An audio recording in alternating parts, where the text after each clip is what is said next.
30, let's rock and roll. All right, so I turned it on and I think the attendees are beginning to come on. Go ahead. Okay, I am calling to order the regular bi-monthly meeting of the Marin Water Board of Directors for May 4th, 2021. The first item of business is to call the roll. Director Bregman, Here. Director Gibson, Here. Director Russell, Here. Director Schmidt, Here. President Kohler. Here. I'm now looking for a motion to adopt the agenda. Move approval of the agenda? Second. Second. Roll call. I'm Director sorry. Bregman. Is there any public comment on the on adopting the agenda? I see two raised hands. I don't know if it's for the agenda, so let me check with them. Okay. Paul Kafitz,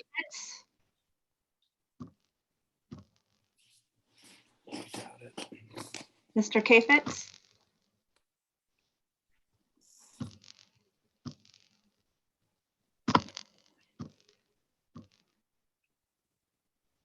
oh God. So for the members of the Okay. public joining right now, the item on the table, we're just approving the agenda right now. That's all we're doing. Yeah. All right, let me try. I can't get a hold of Mr. Kafitz. What about Mr. Roberts? Did you want to speak, sir, about the agenda? He does not. Okay, I saw his hand go down. Okay, I don't know All why right. you're calling me because I don't have my hand. Okay, we see your hand up, but we're going to ignore it. okay. Okay, we're gonna- Mr. Paul Kafitz, did you want to speak on the adoption of the agenda, sir? His hand isn't up. I see his hand up. Okay, all right. Oh, weird. I don't see his hand up. Okay. Okay, go ahead. All right, then we need a roll call vote on adopting the agenda. Director Bregman, Aye. Director Gibson, Aye. Director Russell, Aye. Director Schmidt, Aye. and President Kohler. Aye. Now is the time for public comments on items that are not on the agenda. We have a very large number of people attending this evening, so I just want to emphasize, if you are here to speak on one of the agendized items, please do not speak now. Now is the time for speaking on items that are not on the agenda. So with that, Terry, do we have any public comments? I still see the same three comment. I see Lee Barnes. Okay, So Barnes, Lee Barnes, Yes, I'm here. did you want to speak on items that are not on the agenda, sir? Yeah, I just had a general comment. I spoke to the president of the board a couple of years ago. I'm sure I'm not the first person to make this observation, but I understand this is a government agency and a municipality. I'm an 18-year resident in Marin County. And my observation is we're going to continue to go through these cycles until the board decides to solve the core problem. The core problem is you have a source of generating revenue, which is water, and that is how you price and cost out things. So as people are incentivized to reduce water usage, you're collecting less revenue. And so we go through these cycles every 2, 3, 4, 5 years, and you get a lot of angry residents. They're disgruntled because you have to raise rates. My rates are up 4 times as much as when I first moved here 10 years ago. And I'm using 30% less water at my residence. And I'm sure this goes for commercial or whatever, but until you solve that core problem, you're just going to be stuck in the same issues with disgruntled residents, because we all want to save water, but you're not incentivizing us to save water, because we're going to go through this cycle again. You're going to put all these restrictions on everyone. We're going to save a lot of water. A year or 2 from now, we're going to be in another meeting, and you're going to raise rates dramatically because you don't have revenue funds, because you're tying the revenue to the water usage. So that's my comment, and I'll leave it at that. Thank you. Okay, let's see, Mr. Roger Roberts. No, I do not have my hand up. Okay, all right. And then Paul Kafitz, is her hand up again? No, okay, Okay, that's it. thank you. That brings us to the consent calendar. Oh, I'm sorry, did I skip anything? Oh, sorry, directors and general managers announcements. Anybody have any announcements? Me. Seeing none, we'll move on to the consent calendar. I'm looking for a motion on the consent calendar. Move approval of the consent calendar. Second. Do we have any public comment on the consent calendar? No, we do not. Okay, then I'm looking for a vote. Director Bragman, Aye. Director Gibson, Aye. Director Russell. Aye. Director Schmidt, Aye. and President Kohler. Aye. Okay, I'm now going to open the public hearing on the adoption of ordinance 450, calling for additional mandatory water conservation measures related to irrigation and requiring recreational pool covers. And Ben, are you handling this? I will lead it off, President Kohler. President Kohler and board members, as you have seen in the staff report, staff is bringing you a recommendation to adopt additional conservation measures beyond what you adopted at the last board meeting on April 20th. I anticipate that this adaptive management approach may continue, which is generally similar to how we dealt with past droughts, where we listen to our customer base and we assess the status of our storage, and we make ongoing refinements to what we may ask of our customers. I also wanted to note, before I hand this off to Lucy, that tonight we are not bringing information for discussion regarding new connections. We are planning to bring an item on that topic to the next board meeting to continue the board discussion on dealing different ways to think about and consider new connections during this drought. So that will be at the next board meeting. Generally understanding that for the most part, our role as water purveyor is to supply water, of course, and not get into the details of new developments. That's the role of planning commissions and the like. But we'll be getting into that at the next board meeting on that agendized topic. So with that, I wanted to hand it over to Lucy to begin the presentation on this topic of the ordinance. Thank you, Ben. I'm going to share my screen. Okay. Good evening, Board of Directors. Lucy Croy, Water Quality Manager. Tonight we are going to go through a presentation on the additional conservation measures proposed for the mandatory water use reduction program. So tonight we'll start off with an overview of the historical droughts that have gone through the district's history and the conservation efforts throughout those periods. Then we'll touch on the existing water conservation measures and prohibitions that we have in place in normal years. And then we will talk about the additional drought measures that are proposed tonight.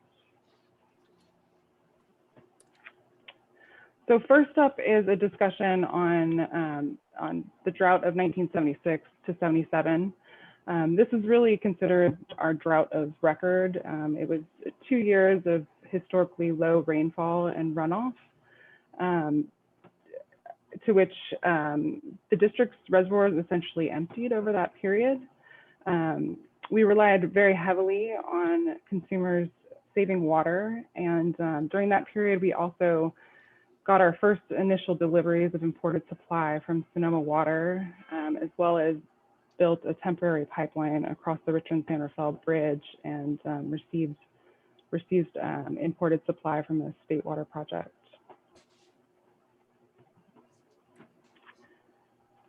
So in February of 1976, the district recognized that reservoir storage was very low after the winter months that did not produce enough rainfall. And in that February, they actually went through with voluntary conservation at that point. And then just 2 weeks later, went ahead and moved into mandatory restrictions. And the mandatory restrictions that were moved ahead really focused on non-essential water uses, and that consisted of not irrigating lawns, no washing of hard surfaces, no vehicle washing, and also not refilling pools. Over that period of 1976, the district also enacted multiple iterations of drought rates and penalties in order to encourage water savings and also to make up for the revenue loss. And by the end of 1976, the district had achieved their target of 25% savings over that period. Moving into 1977, dry conditions only worsened, and recognizing that they only had about 200 days of supply left, moved into a mandatory rationing program that was allotment per person per day. This also enacted additional drought rates, and the allotments were more or less around 49 gallons per person per day, and somewhat a little bit more restricted depending on how many people were in each household. At the same time, recognizing that water was probably not going to be created in the coming months, and this was turning out to be a very severe dry period, the district pursued putting a temporary pipeline across the Richmond-Sanderfeld Bridge. And those initial transfers from the State Water Project started in June of 1977. Over that period, through the end of 1977, we were able to achieve around a 65% savings, so higher than the 57% target. And that was really in comparison to 2 years before in 1975, when there had been no restrictions. So 2 years later in 1978, when the rain started to pick up and we started to hit above average, the drought was declared over, and you can see in this chart over to the right that demand started to pick up again after that.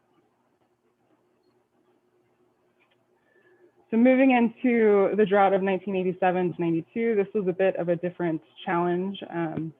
It was a less extreme drought, but it was much longer. So over 6 consecutive years, our reservoirs did not fill. You can see over in the chart to the right that there's six winters from 1987 to 1992 that we did not reach our full capacity, just around 80,000 acre feet, which we find today to be very typical to reach that full capacity and spill. So it was quite a churn over those years, and from 1988 to 1992, the district moved through different periods of first a voluntary conservation action with a moratorium on new connections after a water shortage emergency was declared. And then in 1989, moved into mandatory rationing with drought rates, but quickly ended it as soon as rainfall occurred. And then, moving into 1990, asked for additional conservation on a voluntary basis, but finding that, by 1991, we were still falling quite a bit over in this period over here, had to enact 50% mandatory rationing. But just a month later, hit a good period of rainfall and transitioned back to 25% voluntary. So really one takeaway from this drought is that it was a very, very different drought than the 1976 to 77. And there's a lot of unknowns coming out of going into a dry period, and also what to expect and how long we could be there. Since these drought periods, the district has taken on improvements in our water supply to improve our resiliency. We have pursued building Sewickley Reservoir, one of our reserve reservoirs, around 10,000 acre feet, as well as Kent Lake. We doubled the storage in 1983, as well as pursuing our conservation program with all customer fronts, so our residential, our commercial, and our industrial, using outreach, education, and incentives to really move that program ahead.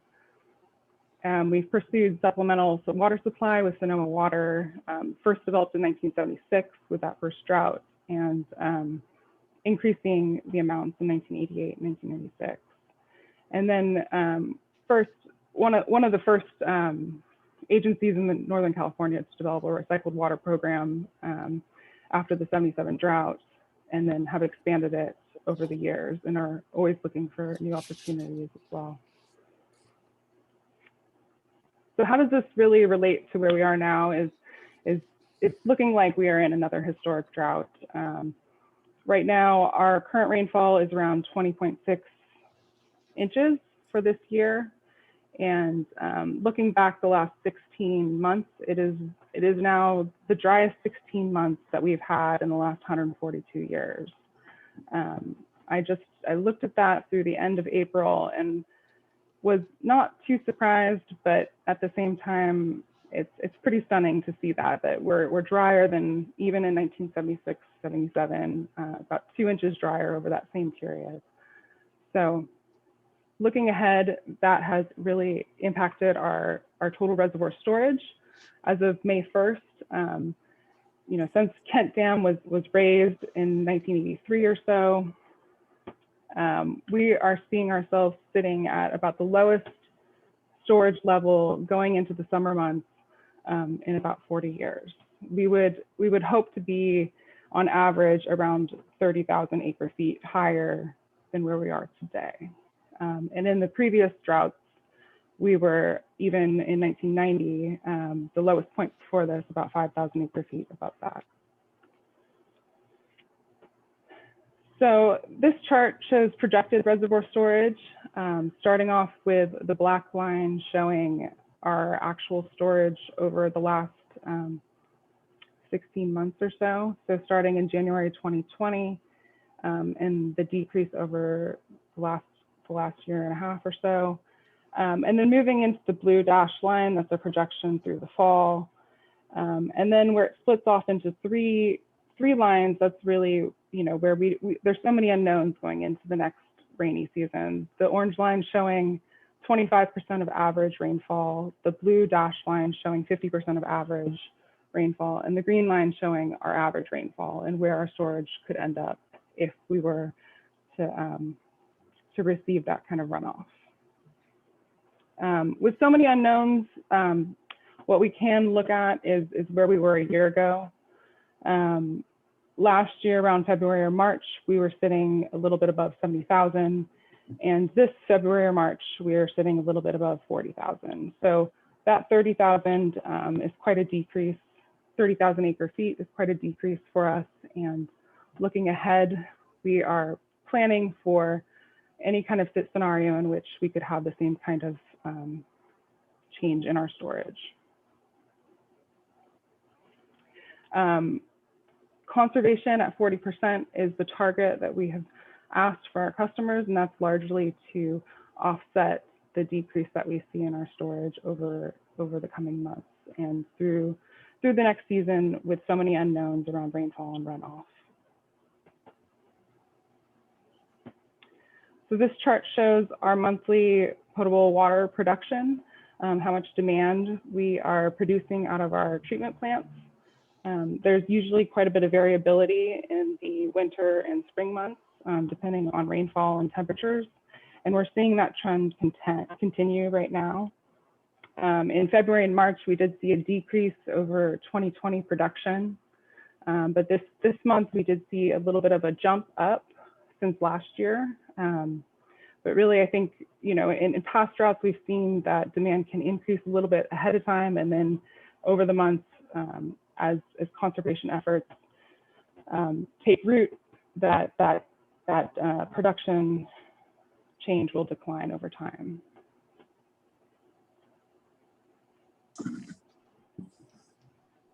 So big picture, our approach to drought and conservation efforts have really been driven by these historic drought conditions and continuing to focus on voluntary indoor water usage savings, as well as limiting outdoor irrigation restrictions as much as possible, reaching out to our customers and educating and providing support through incentives and programs as much as possible.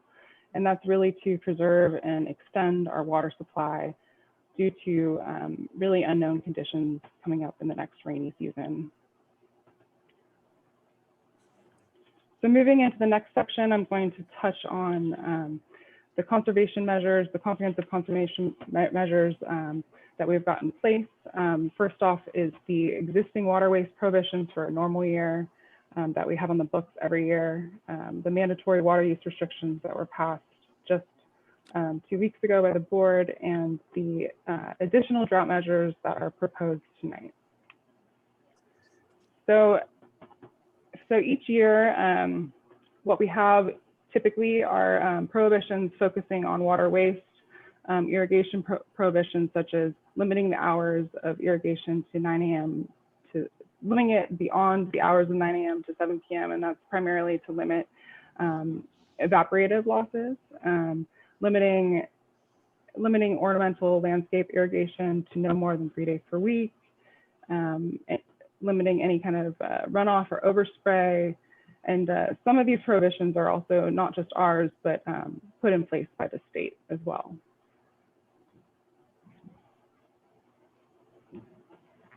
A few others that are on the books every year for a normal year is gutter flooding. So prohibiting any kind of excess runoff or any hosing down of hard surfaces in the hospitality sector, requiring that linen and towel service is only upon request. Same with in restaurants, drinking water is served only upon request. And with respect to pools and fountains, pool covers are required for any new outdoor pools.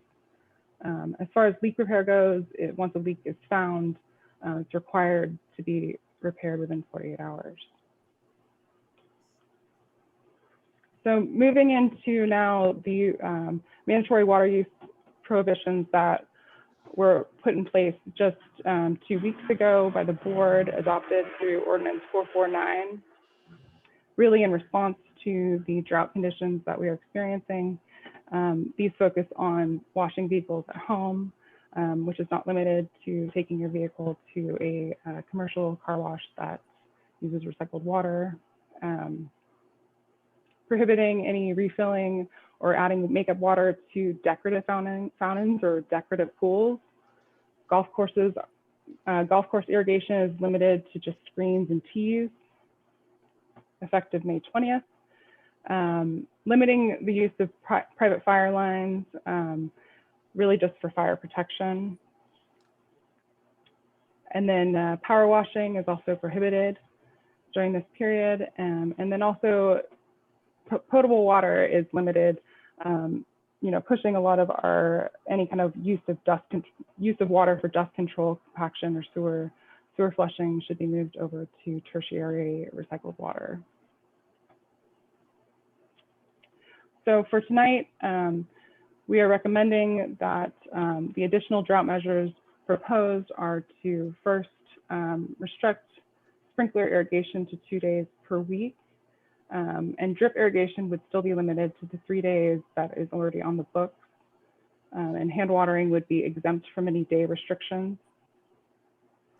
The second proposed drought measure is to require use of pool covers to minimize evaporative losses as well.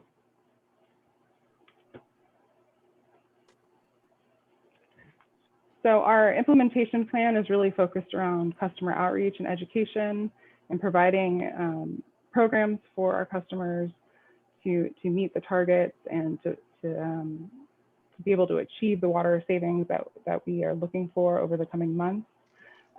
In the next presentation, Carrie will be talking about some proposed new incentive programs for turf replacement and pool covers. And those are in addition to a lot of the programs that we already have in place. So these would be programs that are in addition to our normal year customer programs for conservation. And then, our implementation plan is really focused on an adaptive approach in tracking our progress and to achieve our target over the coming months, and seeing how demand is reduced and how best to continue to go about this target. Another large piece of our implementation plan are variances and the variance process. We've brought this into the into the variance piece as well, because we're recognizing that there may be situations or circumstances that we have not thought of while building these restrictions. And we recognize that many restrictions may not be applicable to everyone. So variances would be granted for any kind of hardship, for economic impacts, as well as any kind of emergency conditions. And we will also be considering alternative compliance proposals within the variance process that provide comparable conservation savings. At this point, I'm going to hand it back over to Ben to talk about the recommendations and next steps. Okay, thanks, Lucy.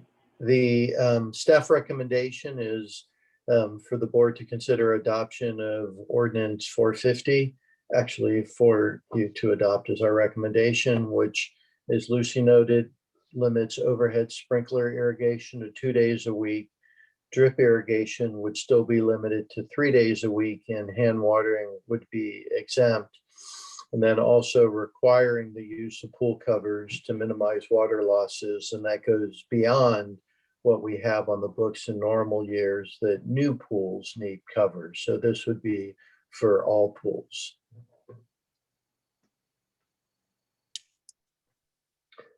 And as the next step will be every board meeting updating the board and the public in regards to the progress we're making for demand reduction, as well as our financial status as revenues decline as demand goes down.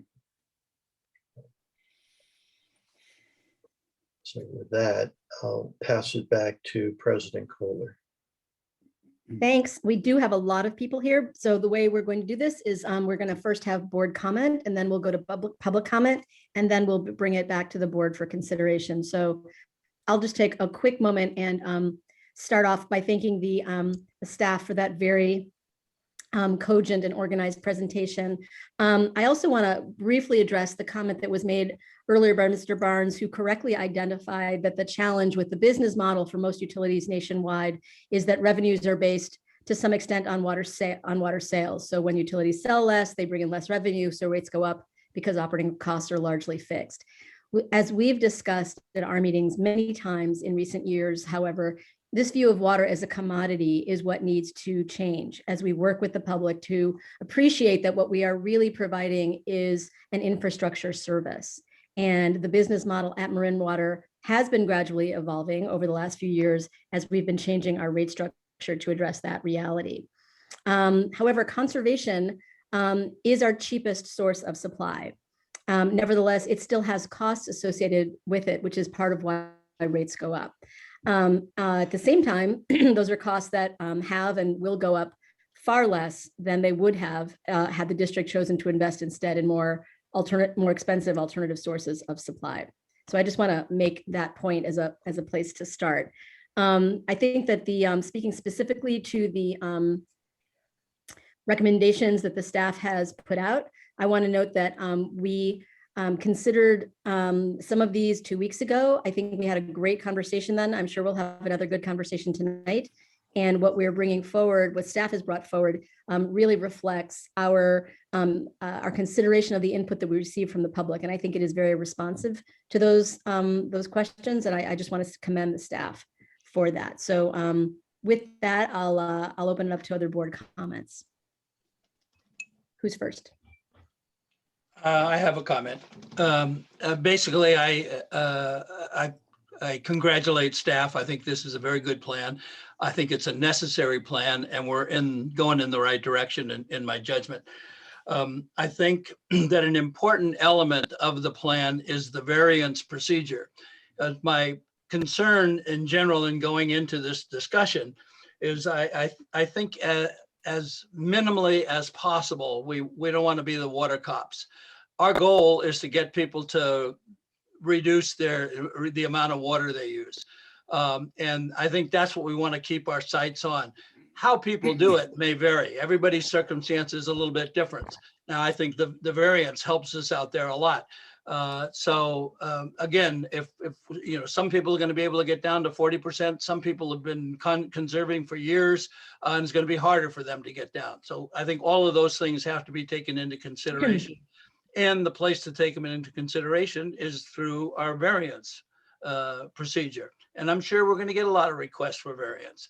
And so long as the community as a whole is meeting the goal, we've met our achievement. I think that's the main focus.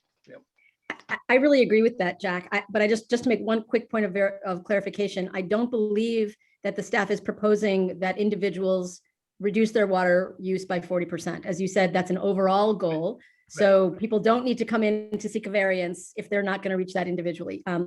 As you said, people who are already have already invested, are already using very minimal sources of supply, are not going to be expected to conserve further. It is an overarching, the 40% is an overarching goal for the district. Yeah, I agree with that. Other board comments? Yeah, I would like to say something.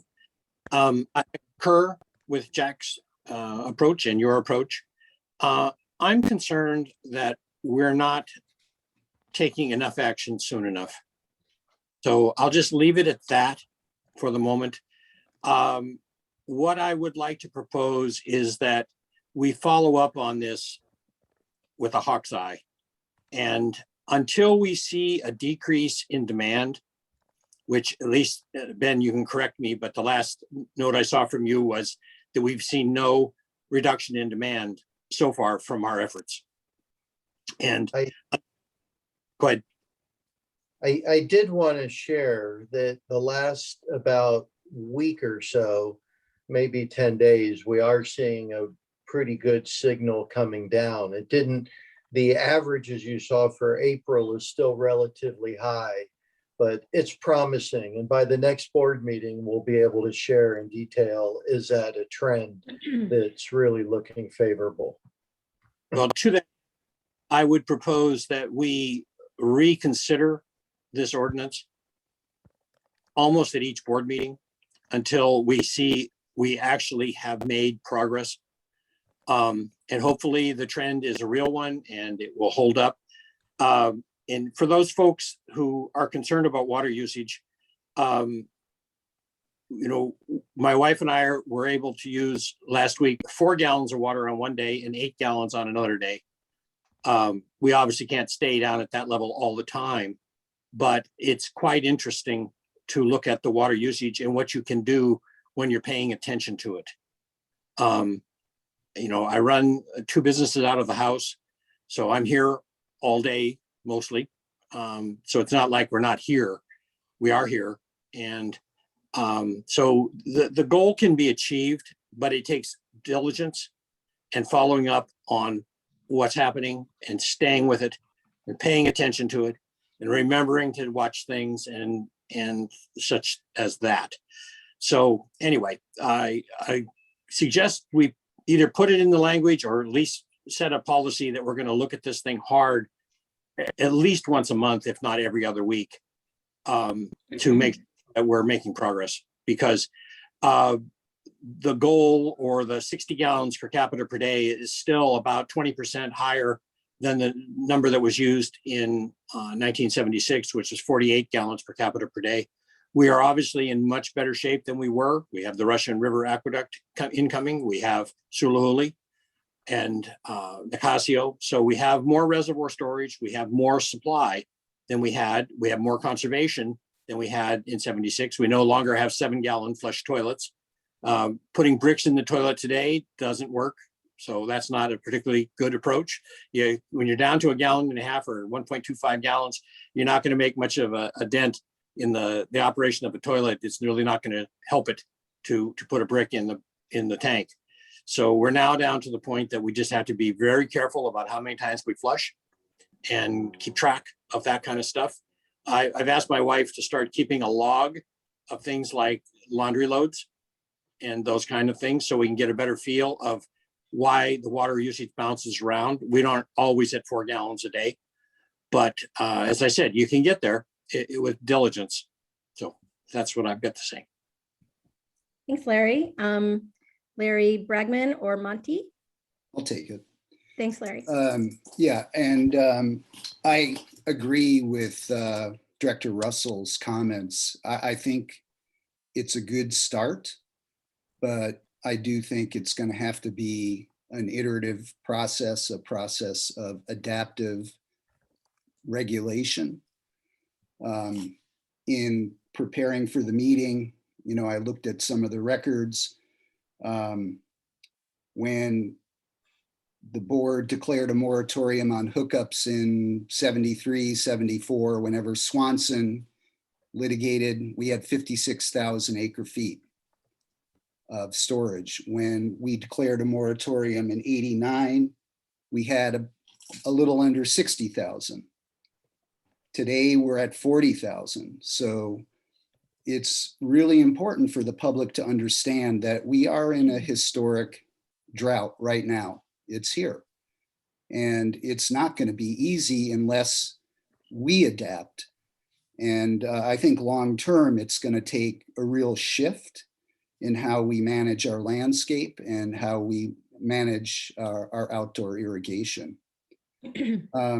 Another thing I think that would be helpful, and we might not be able to do it tonight, would be to make some findings in the ordinance as to specific numbers. I went through our May through November usage for the last 10 years, and we average, or the district averages, about 15,500 acre feet from May to the end of November. So if we're looking at a 40% reduction, we're looking at a reduction of about 6,300 acre feet. So I think we really need to enunciate those numbers clearly as far as district-wide goals. And as Director Russell said, watch it like a hawk every month. The other thing I think, in looking at the North Marin ordinance, they didn't do a per person or per capita type of rationing, but I think it would be helpful for our customers if we could give them what our goal of per person use is, which I understand is about 60 gallons per person per month. And I think that gives people a much clearer goal of what they need to do to make this work. So I'd really like to see us add some findings, if not to this ordinance 450, but when it comes back next month, really make some clear findings so that everybody has some ownership as we go through this of our success. So that's all I've got now. Okay, and then before we open it up, Monty, did you want to add anything? Yeah, I do. I won't reiterate all the good points that my fellow members have already made, but I will kind of highlight, I really am concerned that we may not be doing enough. And I'm mostly very concerned about the April numbers. I'm very hopeful that there maybe was a turn that you're seeing in the data, but given that that our April numbers are higher than in the previous 5 years, when we've been in a dry situation for 2 years now, and that we've been messaging that we didn't even plateau, that just really concerns me a lot. And so I worry about our projections into the future, that we may be, in uncharted territory. We're seeing usage doing something that we have never seen it do before, even under these circumstances. So I just worry that we may not be modeling our future correctly, because we can't really predict how things are, in the fact that we are in a pandemic and people are doing things differently than what we were doing a year and in prior years. I do think we need to come back every board meeting to really carefully look at what is going on. I think that we need to ask ourselves, what is the next phase? If we are not seeing a turn in usage, what are the next steps that we think need to be taken in order to increase our conservation, so that we really are making doing the right steps that we need to ensure that we have a safe and reliable water supply in a dry future. And so I would be concerned if we come back in 2 weeks, not seeing a turn in usage, and then we begin talking about what comes next. I think to some degree we need to be giving ourselves some thoughts about what we will do next and sharing that with the public so that people understand that if we don't see the kinds of response that we're looking for, what will come next instead of it being a surprise.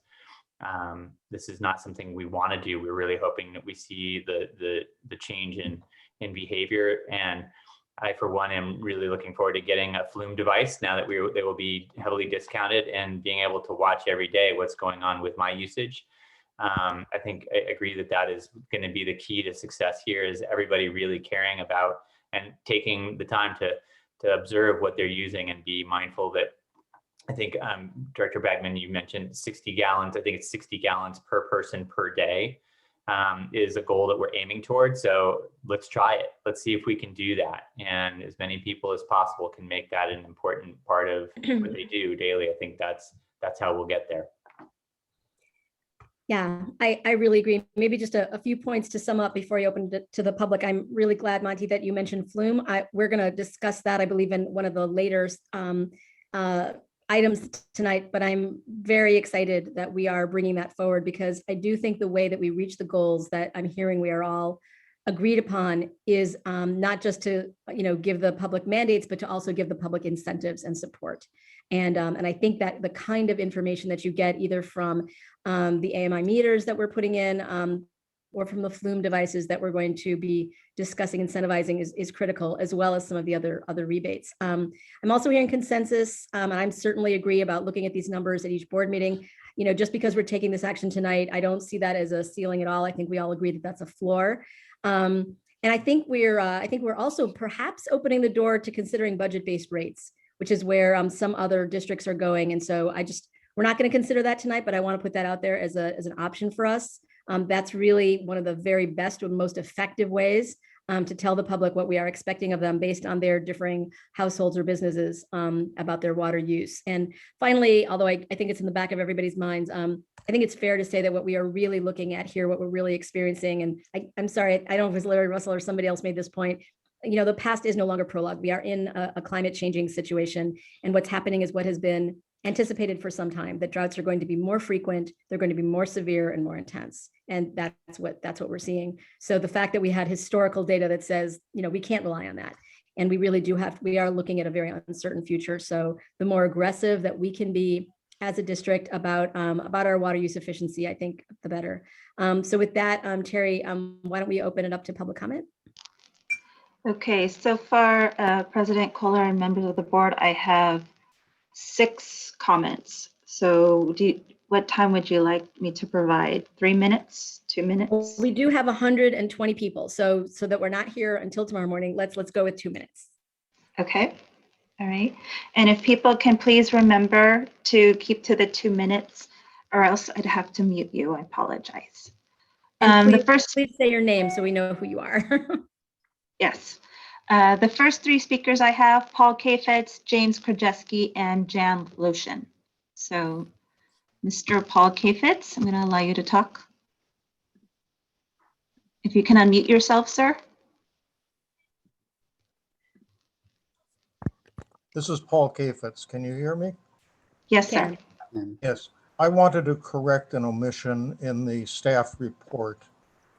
In 1974, the MMWD passed a moratorium on water hookups. That was not mentioned in the staff report. That led to a legal challenge, and in 1976, in Swanson versus MMWD, the California Court of Appeals upheld the MMWD's emergency water shortage declaration of a threatened or an imminent emergency water shortage, which was the basis for that moratorium on new water hookups. So contrary to the staff report at the last meeting, it is legal for you to have a moratorium on new water hookups. I just wanted to correct that omission before it went into tonight's staff report uncorrected. Thank you for that. Thank you. The next speaker I have, James Krajewski.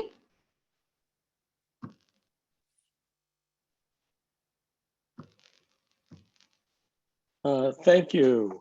I just wanted to speak to the issue of more media outreach on this. I think one of the issues is that we hear about this drought thing, for example, in the IJ. I think there have been probably 3 or 4 articles in the last 2 months, which is not much of anything. And while it's important to put out general restrictions, I don't think most people know what the goals are.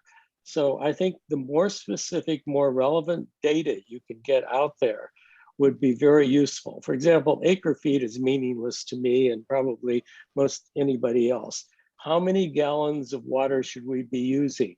What should, or per household, per person, per acre, per something that's relevant?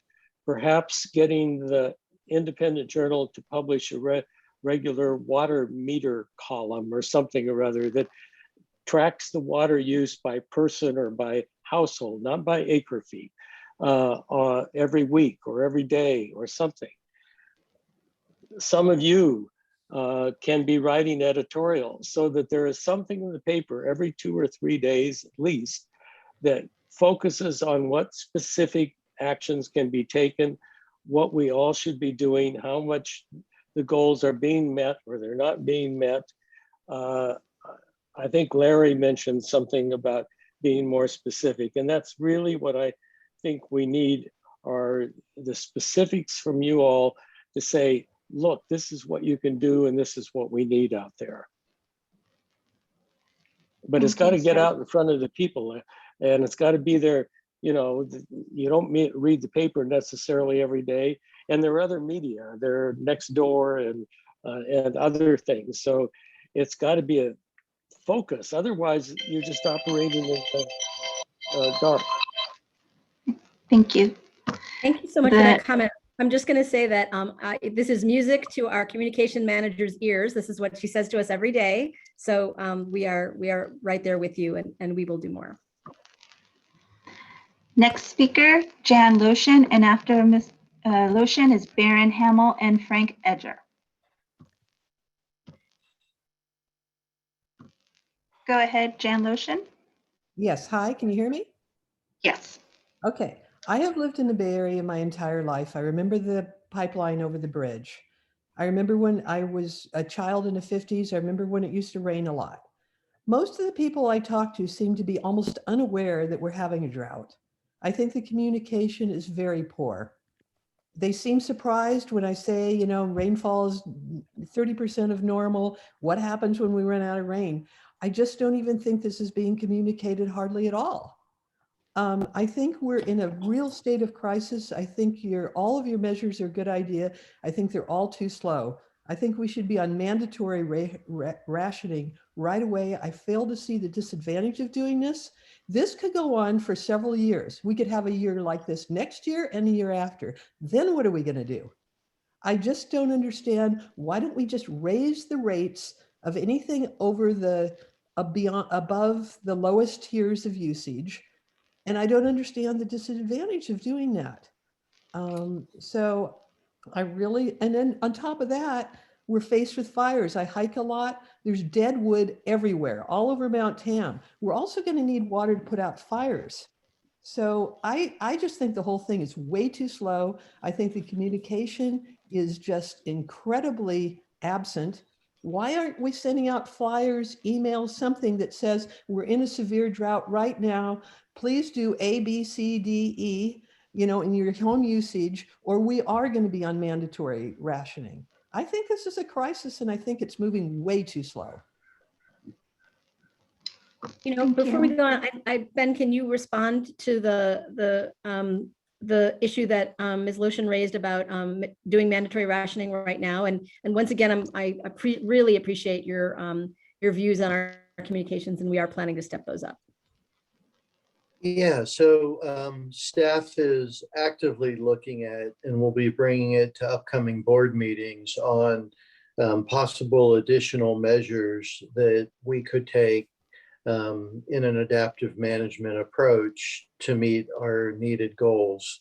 And in past droughts, we've had to do that, reflect to the changing circumstances. And I think we have time to be measured and thoughtful and bring the community along. I do want to say that we are very, very active in communication on so many channels right now. And the facts that some of these commenters aren't seeing and hearing it really does reflect just the need to completely saturate, because we've really gotten an incredible amount of media over the last month or so, and still we're hearing folks aren't seeing it to the level we would hope. So these are great comments and very informative to us. Okay. The next speakers, Baron Hamill, Frank Edger, and then the last phone number 1402. So Baron Hamill, please.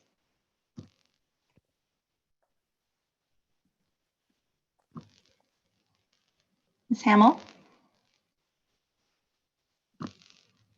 Ms. Hamill? Yep, here I am. There you go. Okay.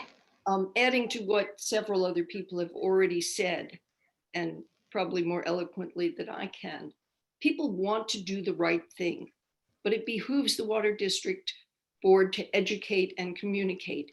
It's about communication.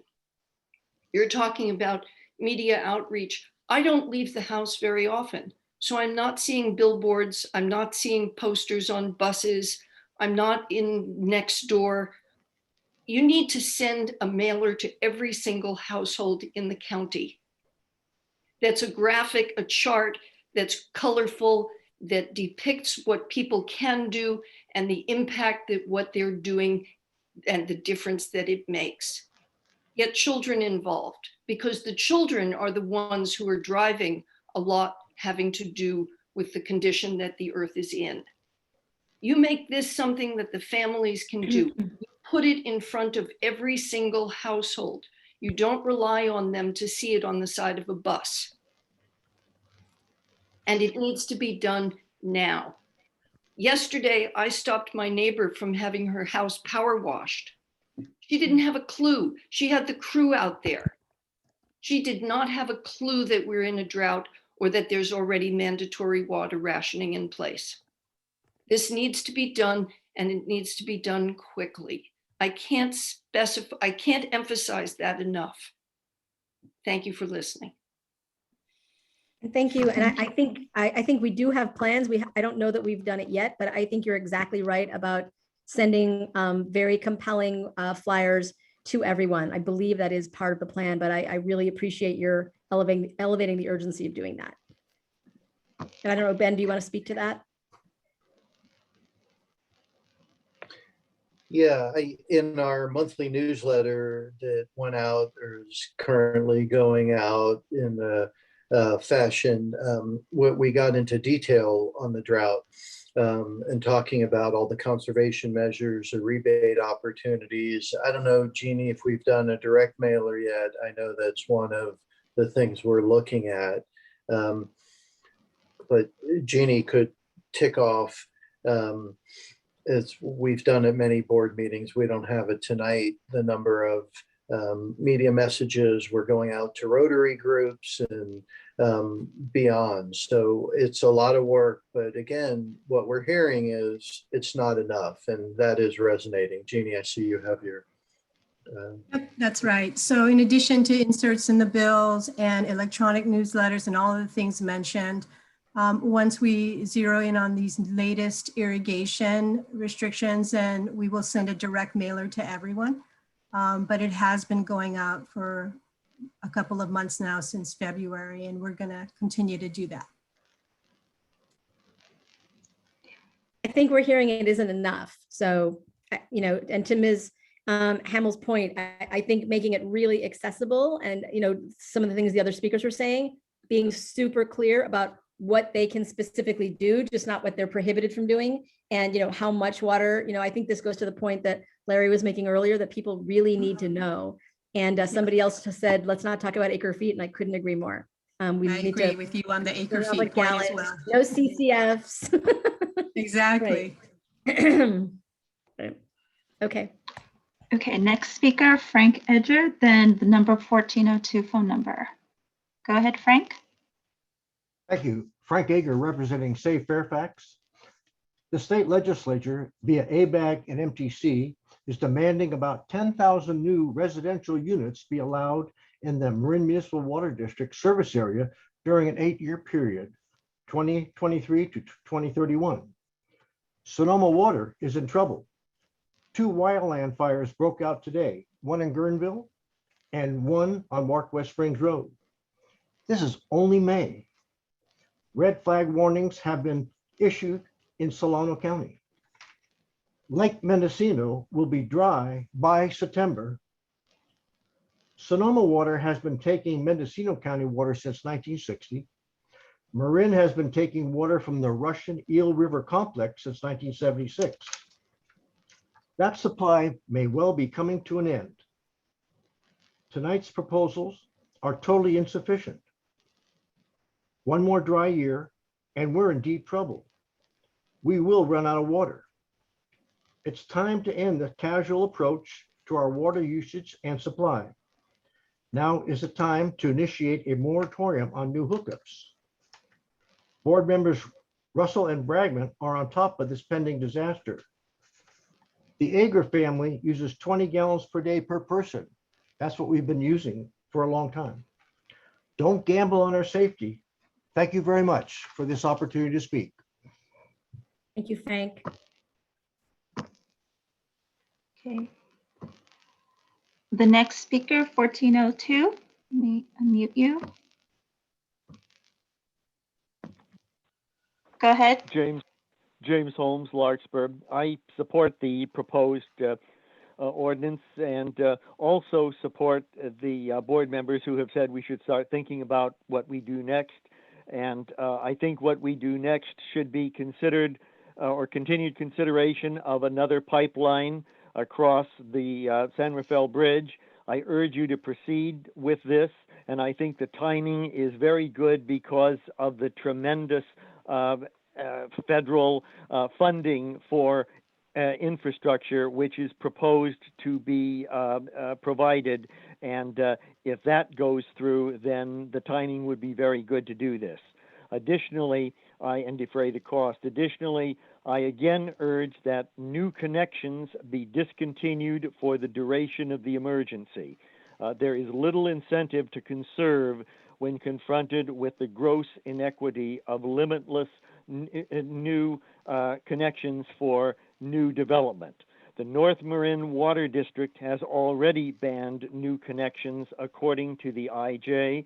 It is not clear to me why there is a difference of approach between the Marin Muni Water District and North Marin, and to the extent that there are legal issues, I strongly urge the Marin Muni Water District's council to call the North Marin District's attorneys, because apparently their attorneys have a different view of this, and perhaps the colloquy could be informative, and there could be further movement toward banning new connections as a necessary emergency measure. Thank you. Thank you. Ben, do you want to, you said it early on that we're not considering those tonight, but that could come back. Do you want to speak to why, why we're putting that off for a bit? Well, we aren't really intending to put it off. What we had an initial discussion a couple of weeks ago with the board on considering new connections and different ways the board may want to handle that. And we'll just bring it back for one more discussion and take direction from the board on where we want to land on that as an initial step. So I think it's going to move fairly quickly. There aren't new connections coming all the time. There are some developments that are in the works and the plan is to have the board deliberate and reach an approach in advance of those developments asking for connections. Okay. The next speakers I have are Mickey Allison, Gabriella Shia, and O'Shea, and Eddie Dolan. So Mickey or Mikey Allison, please. Hello, I'm Mickey Allison. I live at Walden Point Harbor in Sausalito. I have been the sort of guru for going after the water because I've kept track of it off and on all the time. I have reported 2 leaks. One of them was outside my house. I happened to look out the window and saw the water pipe that goes to my home before the cutoff squirting out. I just spotted another one on Sunday. I reported both of those to Bill Price and he fixed them immediately. But in our harbor, we do not have our own water systems. The water system is the harbor system. I don't know if it has a meter on each dock or if the meter is for the harbor as a whole. That is something. That means that if you send a flyer, it's not going to get to us. It's going to go to Bill Price, to the, Walden Point Harbor. That would be the same probably for the other harbors. It would also probably be the same for apartment buildings, like Golden Gate Village, like the ones up the hills, senior citizens places, people with condos that might have group meter. So that becomes a real problem. I also agree. So I agree on the flyers, but you've got to get them to everybody because not everyone reads the IJ. The other thing is I have been working very hard since I got a new faucet to figure out how can I restrict these down so that I only get a drip. I'm already standing over a bucket when I take a shower. I'm already and have for 6 years been keeping my water in a bowl so that I can use it to flush. And I bring this up because there may be others like me who are on a meter, who like my mother who had dementia, was dabbing her dishes dry. Go ahead and finish that last sentence, ma'am, if you'd like. Hello? She got fined. Okay. All right. Ben, do you want to speak to some of those issues, especially the harbor issues? I think that is complicated. And then I do think we have pretty effective ways of reaching, people who are living in multifamily situations. Yeah, it's a good point. We do have a database. We've used it for our 218 mailers where we send it to our customers, and the speaker is correct. That doesn't reach everyone because some people don't have a meter, but we also try and get it out to all residents. So we will make every effort that everyone gets the information we're sending out.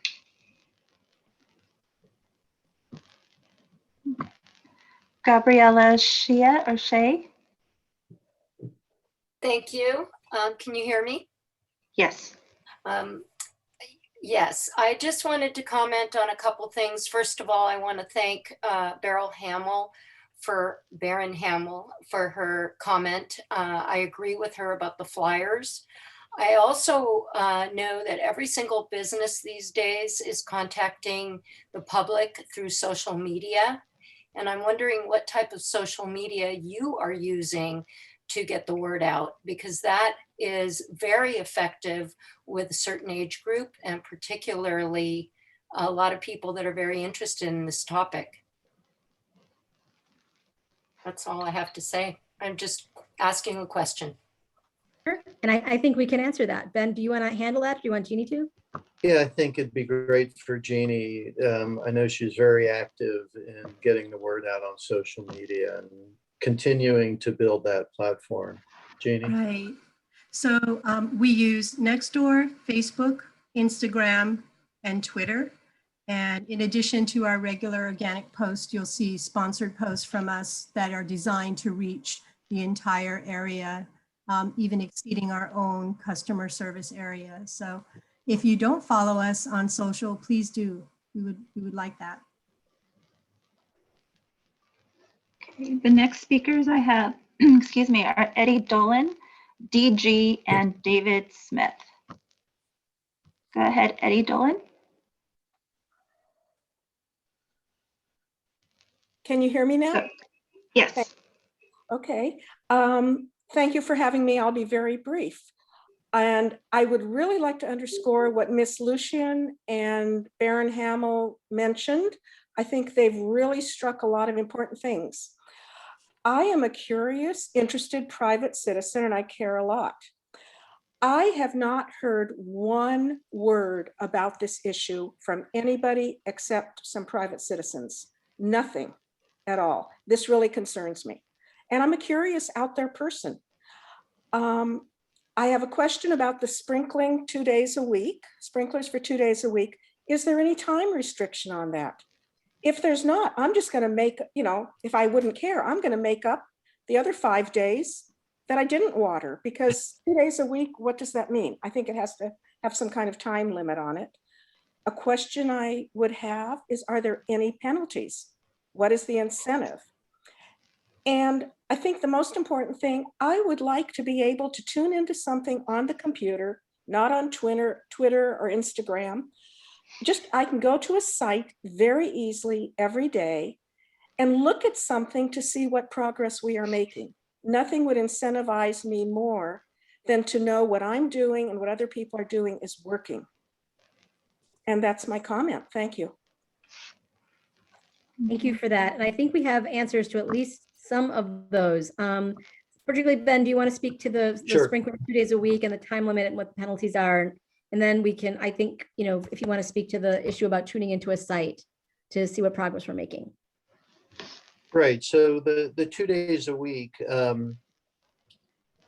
is what we're asking our customers to comply with. And frankly, we are relying on our customers to do the right thing and not to excessively water on 2 days and make up that you aren't watering. Maybe you typically in the summer do it 4 or 5 days. And we're going to be able to track the system demand and the usage and understand, are we getting the results? Historically, the customers here have stepped up and have conserved in times of drought. And that's really the expectation and really the ethos of the county. We do have penalties. We start with a reminder and it gets quickly to $250 per event. So if we do, and I expect there will be some isolated cases of folks just simply doing what they've always done, either because they have not heard or they may not be sensitive to the resource we're trying to protect, that they will get fined. And the 250, if that's not enough for every time they water beyond 2 days a week, we'll be coming back to the board and asking for that penalty to be escalated. I also wanted to note that I know Jeannie has talked about and thinking about what the speaker mentioned in terms of case studies, who is the super saving and who has found creative ways to save and what are they achieving, and profile them and share those with the community. So we do have a lot of plans in the hopper of how to accentuate and build on our messaging. Thank you. Next speaker, DG.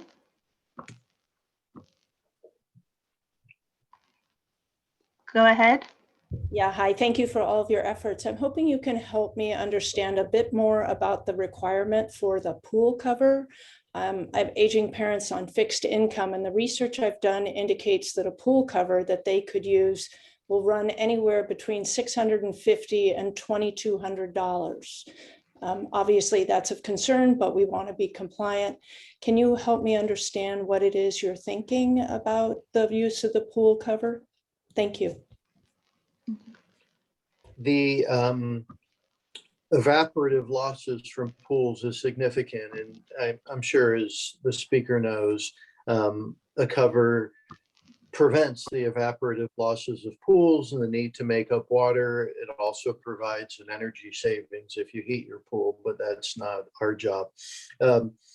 We found there's a wide range of costs for pool covers. You are going to hear at the next item that we're recommending to the board. We're bringing additional set of incentives to support the customers generally in the drought and specifically in regards to these restrictions.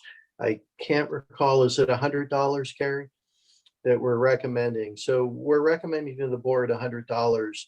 I would say maybe it's a unique shape pool. I was talking to a colleague today, and he just bought a pool cover for $200 or maybe slightly less, just the foam cover that sits on the pool. But again, there may be unique shapes that cost a bit more. I think there's a very wide range of costs, from automatic covers to those that you can just drag off and store while you're in the pool and pull them back. But I'm not an expert on it. Okay. I have the next and only 5 speakers I see are David Smith, Okwo, and Veronica. So, Mr. Smith. Yes, good evening to the board, and thank you for your fine work. I've been a resident of Marin for a couple of weeks, short of 30 years, so I've been through 1 or 2 of these dry periods. My concern is that I've heard an awful lot today about outreach to existing customers. And I understand that Mr. Hornstein said that the issue of new hookups would be addressed next month. But I'm wondering what the outreach is to the cities and the state, who are the people who are actually driving expansion and new hookups, the building of new housing units. And I'm a little concerned about mixed messages when I hear that the new mayor of San Rafael is saying that she's told by the district or certain board members of the district that the district has ample supply for new hookups that are planned. And so I just would be interested to hear what the board has to say about these mixed messages, and if there is actually any outreach going on and education going on to cities and the state. Thank you. The short answer is we are absolutely reaching out to cities. Ben and I actually just recently met with all of the city, the mayors and city council members in their monthly meeting, and we'll continue to do that. I'm very surprised to hear that the San Rafael City Council is saying that we would have made that representation. I'm stunned by that. That's the first time hearing it. So I don't know, Ben, if you want to respond to that. Yeah, I'd say in terms of development, generally, our role is assessing the hydraulic capacity to serve developments.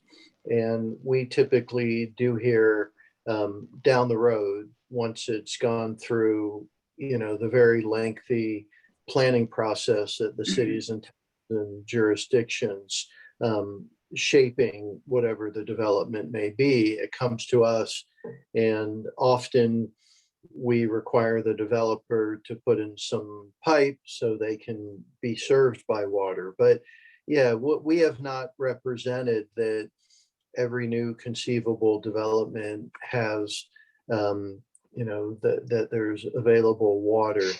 And of course, we'll be talking about this in a lot more detail, not next month, but just in 2 weeks. So on May 18th board meeting, we'll be coming back, and then following the board direction, we possibly would bring back some sort of consideration for new hookups.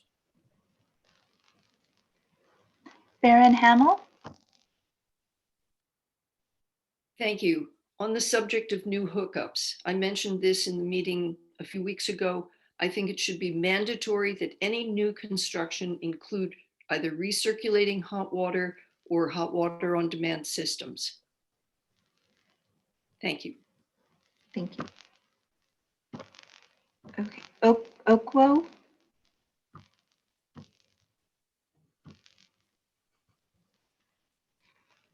Go ahead.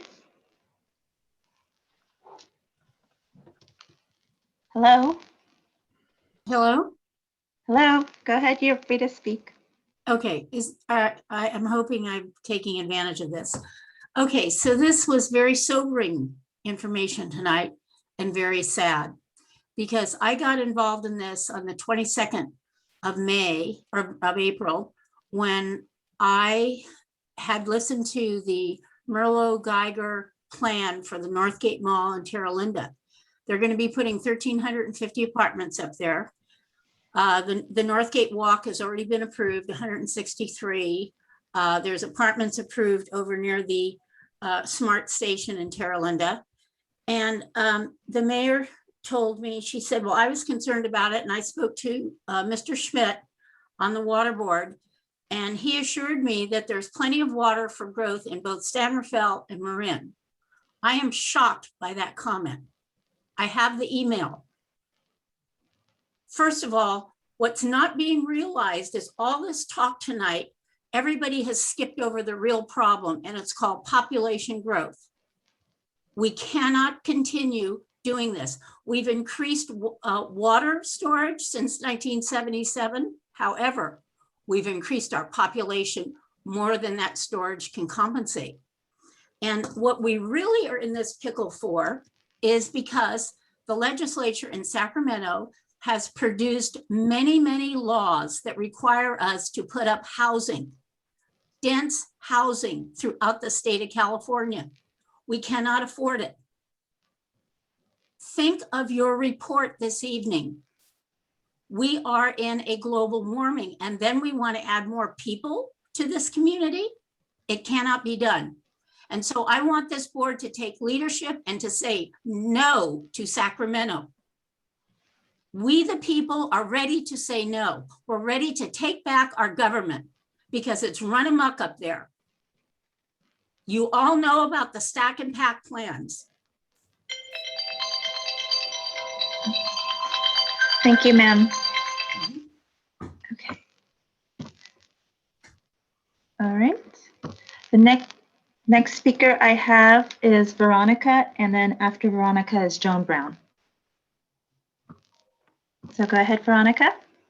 Thank you. Thank you. And thank all of you. It's just wonderful being able to tap into this and hear what you're all doing to help us. Thank you. I just want to bring up something that I have not heard addressed, and that is the required water for every single cow that is turned into between 1,200 to 2,000 burgers. Each burger requires 1,200 gallons of water. So we're looking at 1.4 million to 2.4 million gallons of water for every cow that we turn into burgers for consumption. And it's even worse when we're talking about roasts and T-bones and sirloins and ground beef and all the different types of red meat that we consume. I think that along with everything you're doing, we may want to consider a program to ask people to simply cut back on their meat consumption. Thank you. Thank you. Thank you, Veronica. Sometimes people are a little misinformed about where we provide water. We don't provide. Marin Municipal is an urban water district, so we generally do not provide water to local farms. But I'll let Ben take that because we sometimes provide some supplemental supply. But Ben, can you clarify on that? Yeah, we really are predominantly residential, and we have some commercial institutional customers, of course. But yeah, we don't have a notable agricultural demand. Perhaps the speaker was just speaking generally in terms of the state water, and that's a fair point. But for us, our target really based on our customer base is working with the residential sector as well as the commercial and a bit of industrial and institutional. I mean, I think the agriculture that does occur in Marin receives its water from other sources. Right. So we just can't control that. But I don't disagree with you. I'm just saying there's not that much that this district can do on that score. Okay, and our last speaker is Joan Brown. Go ahead, Ms. Brown. Thank you very much. Appreciate all the work and research and thoughtfulness that you're putting into this. I have a couple of comments. One is, I think Fire Safe Marin is a really good role model for getting practical information, how people can fire safe their homes. I called your district after the last board meeting asking for direct information on how I could try to recycle my washing machine water into the garden. And I got a very nice person who said, we don't really have this information, but you can call these couple of other numbers. I would encourage you in your mailers to, besides saying, yikes, we're in a terrible situation, but lay out specific things that we can all do. I've lived in Marin since 1975, and as probably everybody on this call have tried to live by the restrictions we had before. I have no more lawns, yada, da, da, da. That's one comment. So please, when you give the information, give us specific things that we can do to make the situation better. Secondly, I have a very oddly shaped pool, and I have rocks that go, into it. So an above water pool cover doesn't really work. In the last drought, we brought like hula hoop type rings that had pool cover material in it so that we could put them in because our pool isn't erupting. And I found that more water clung to the material than I think was saved in evaporation. Thank you. I don't have any more speakers. Okay, just one quick thing for the last speaker. We do have a Laundry to Landscape gray water program, which is what I think you're referring to. So I'm sorry.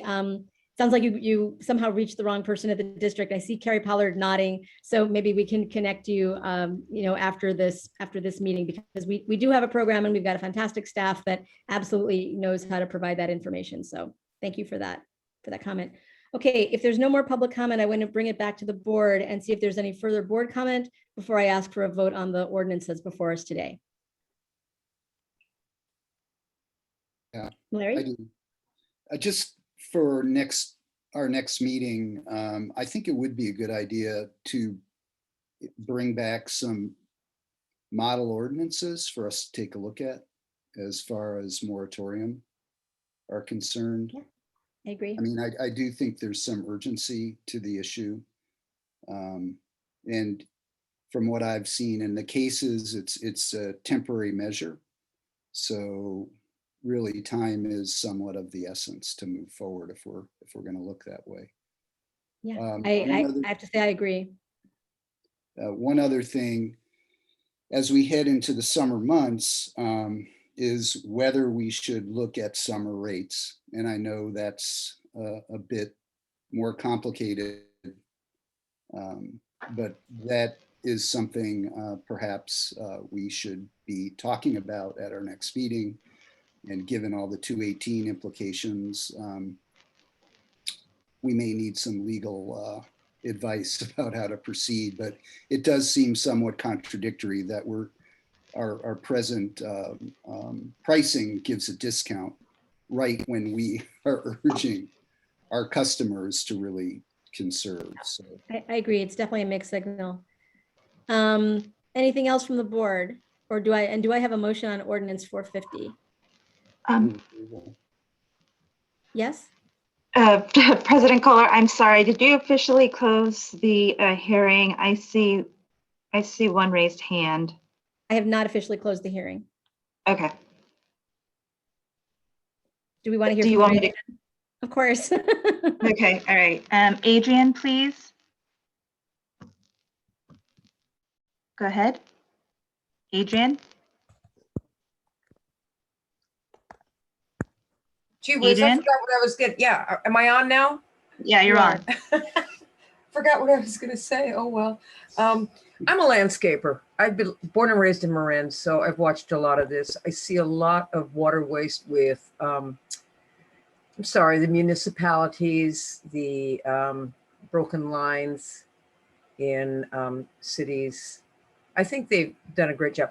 I guess what I really want to say is I have let my customers know that lawns are a luxury and they're going to have to go. Most of my customers are complying with this. And I believe there's something in your conservation program where you can minimize the impact of that by recommending a percentage of reduction in the size of the lawns. And I'm really pushing also to get as many customers, my customers, a lot of them are on drip. So also the 60, and I'm glad somebody corrected it when the other gentleman said 60 gallons a month per person. I'm like, wow.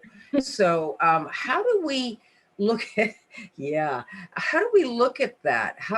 What would that look like? Let's see, 60, I don't get it. I don't know what to do. I mean, it's really weird how you could figure that out. If you have a formula, that'd be great. And I have many more things, but it's getting late and that's it for now. Okay. Thank you. Molly, I'm just going to ask you for a little bit of guidance. Do I close the meeting before I call for the vote? I mean, close the public hearing? One more comment. Okay. Oh, is there more comment? Yeah, I have one more comment, but this person already spoke. So do you want to go ahead and hear one more comment from the same person, Paul Kafitz? Okay, but we can't hear from everybody again. So we'll make Okay, a special so last exception for Mr. Kafitz. Okay, go ahead, Mr. Kafitz. Where did he go?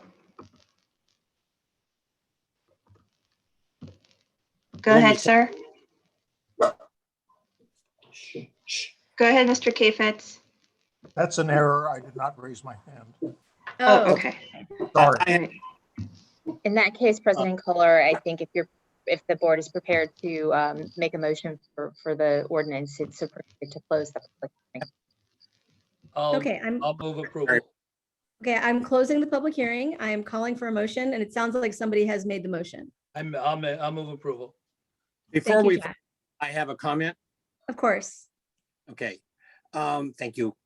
I detect a feeling of them and us in the comments from many of the folks.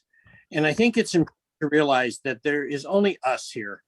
And, you know, these questions about how much water should I use and that kind of thing, the answer to that is to use as little as possible and to think about the use that you're making. It's not important what the proposed reduction is. It's important that you reduce, we reduce as much as possible. That's the key to this situation. It's not hitting a goal, or it's just important to do the best you can do. It's not rocket science. It's very simple, and just set that goal. So that's all. Thank you. We have a motion and a second, and if we don't have any further board comments, I'm going to call for a roll call. I'm sorry, who was the second? I'll second. Okay, Okay, thank you. Director Bragman? Aye.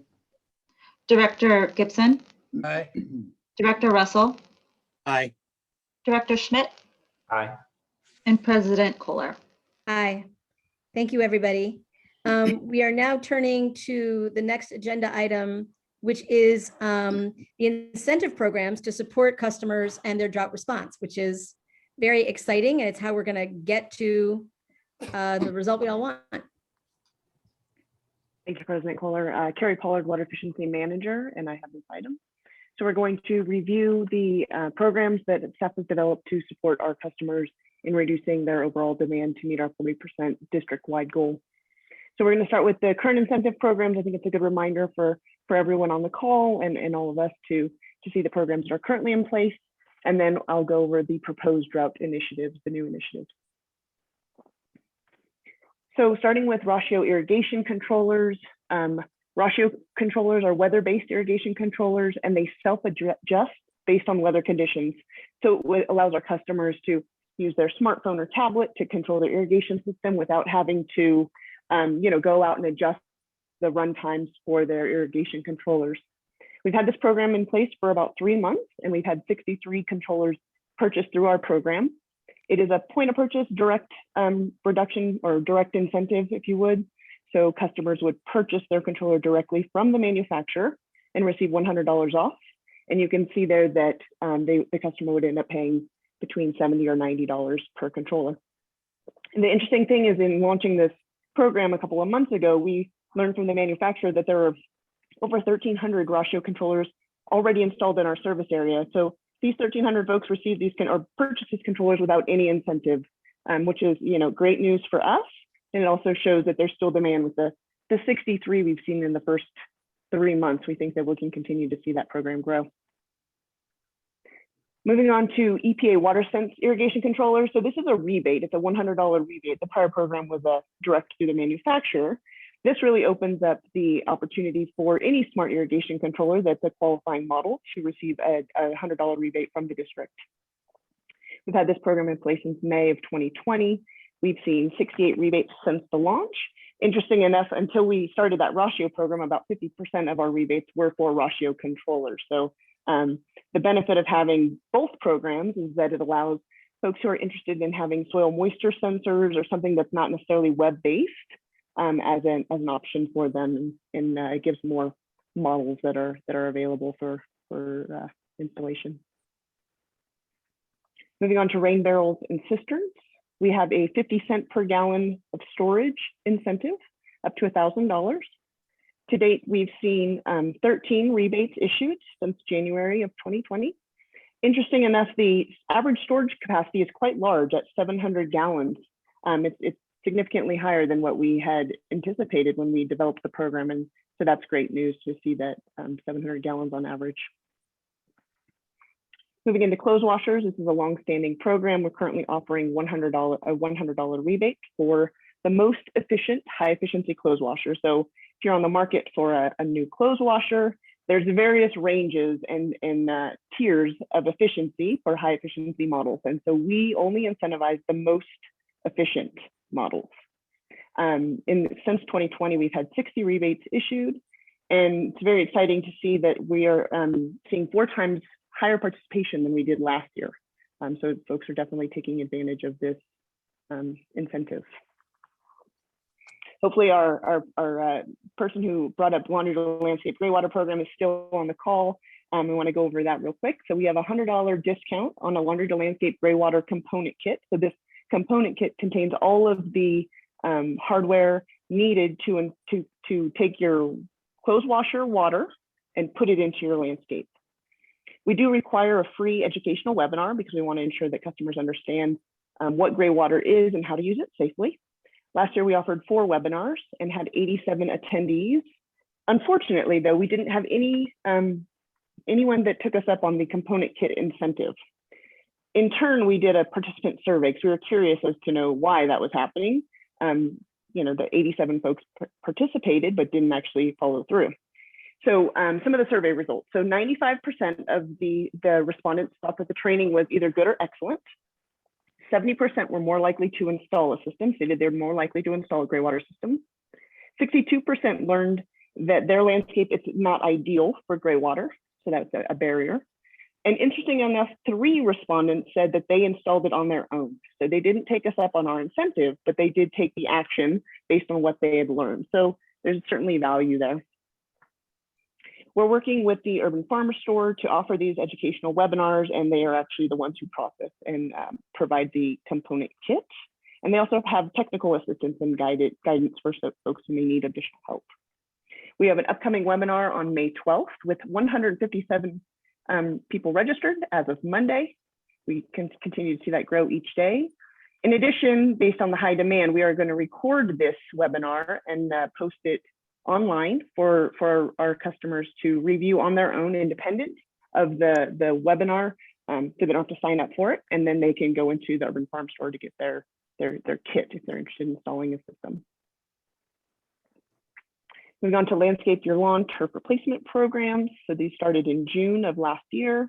There's 2 options. One is a rebate of $1 per square foot, The other option is free sheet mulch materials delivered to our customers' homes. To date, we've seen 3 completed projects totaling about just under 7,000 square feet of turf. And we have 15 additional projects that are approved, which would result in about 20,000 square feet of additional lawn removed, assuming all of those sites remove the estimated amount that they've told us when we went out and did pre-inspection. So additional information on all these programs are on our website at marinwater.org/rebates. And now I'm going to move into the proposed drought programs that have been developed in response to our customers to help them reduce water use during this drought period. So starting with a turf conversion incentive program, staff is proposing that we increase the rebate from $1 per square foot to $3 per square foot for a limited time offer through October of 2021. The program would target high water use grass, turf, or lawn, whatever you want to call it, to convert to environmentally beneficial low water use landscaping. The customer would be required to mulch the area and cap the irrigation, spray irrigation heads to receive the rebate. We would provide some plant resources to the participant to encourage them to install low water use plant materials. We are evaluating a restrictive covenant on the property to ensure that turf is not replanted. A second turf conversion incentive program that is being developed is proposed for adoption this evening is a sheet mulching service, which the district would work with a local nonprofit to provide crews to actually go out and do the work, do the labor to sheet mulch lawns to help take them out of commission. So a customer would sign up for the program, stop watering their lawn, and then a crew would be scheduled to go out and sheet mulch their lawn and cap the irrigation spray heads. And again, when the drought's over, we would provide resources to the customer to support them in replanting a new drought tolerant landscape. The next program being proposed is a Flume program. Flume, of course, provides minute-by-minute water use to your mobile device or your computer or tablet. And actually breaks down the type of use for you to have a better understanding of how you use water within your home or facility. It's very easy to install by the customer. It has a strap that slips onto the meter, and then it just requires a Wi-Fi connection. The way this would work is that it would be a point of purchase discount directly through Flume at Flume's website. The district would pay $115 towards the cost of the device, and the customer would be obligated to pay $50. There's a lot of interest in this program, which we're really excited about. If adopted this evening, we do anticipate it taking about 2 weeks before the website's up and ready to go. So you'll have to join our social media, like our social media posts, and follow us so that you can see when this is actually up and running and ready to go. As mentioned, we are proposing to bring back the pool cover rebate and offer a $100 rebate for pool covers. And finally, we also are proposing to bring back the hot water recirculating rebate, which reduces the hot water while waiting for hot water to arrive. So it would be a $50 rebate. Let me just briefly explain how this would work. So it's a device that's a pump that actually connects your hot water to your cold water line. If you can see my mouse move around here. And you have a remote. You push the button to activate the pump, and the pump then pulls the hot water from the hot water heater, and then pulls the water that's cool, right? That's sitting in the hot water line, that's not hot. Here we go. And then pushes it actually back through the cold water line back into the hot water tank. So it creates a recirculating system within your home with this simple device. So a $50 rebate for this technology would be offered. Finally, recommendations. Staff is recommending that the board adopt and approve the proposed incentive programs that were just discussed. And so I'm happy to answer any questions you may have at this time. Thanks so much, Carrie. That was, as always, very comprehensive. Let's start with board comments on this. Could we get a copy of the slides tonight sent out to all the board members? I have a number of clients that are approaching me about what we're doing and how we're doing it, and they want to see stuff. So it would be helpful to have that information in a format that I could easily transmit it. Absolutely. We'll do that on all the PowerPoints. Cool.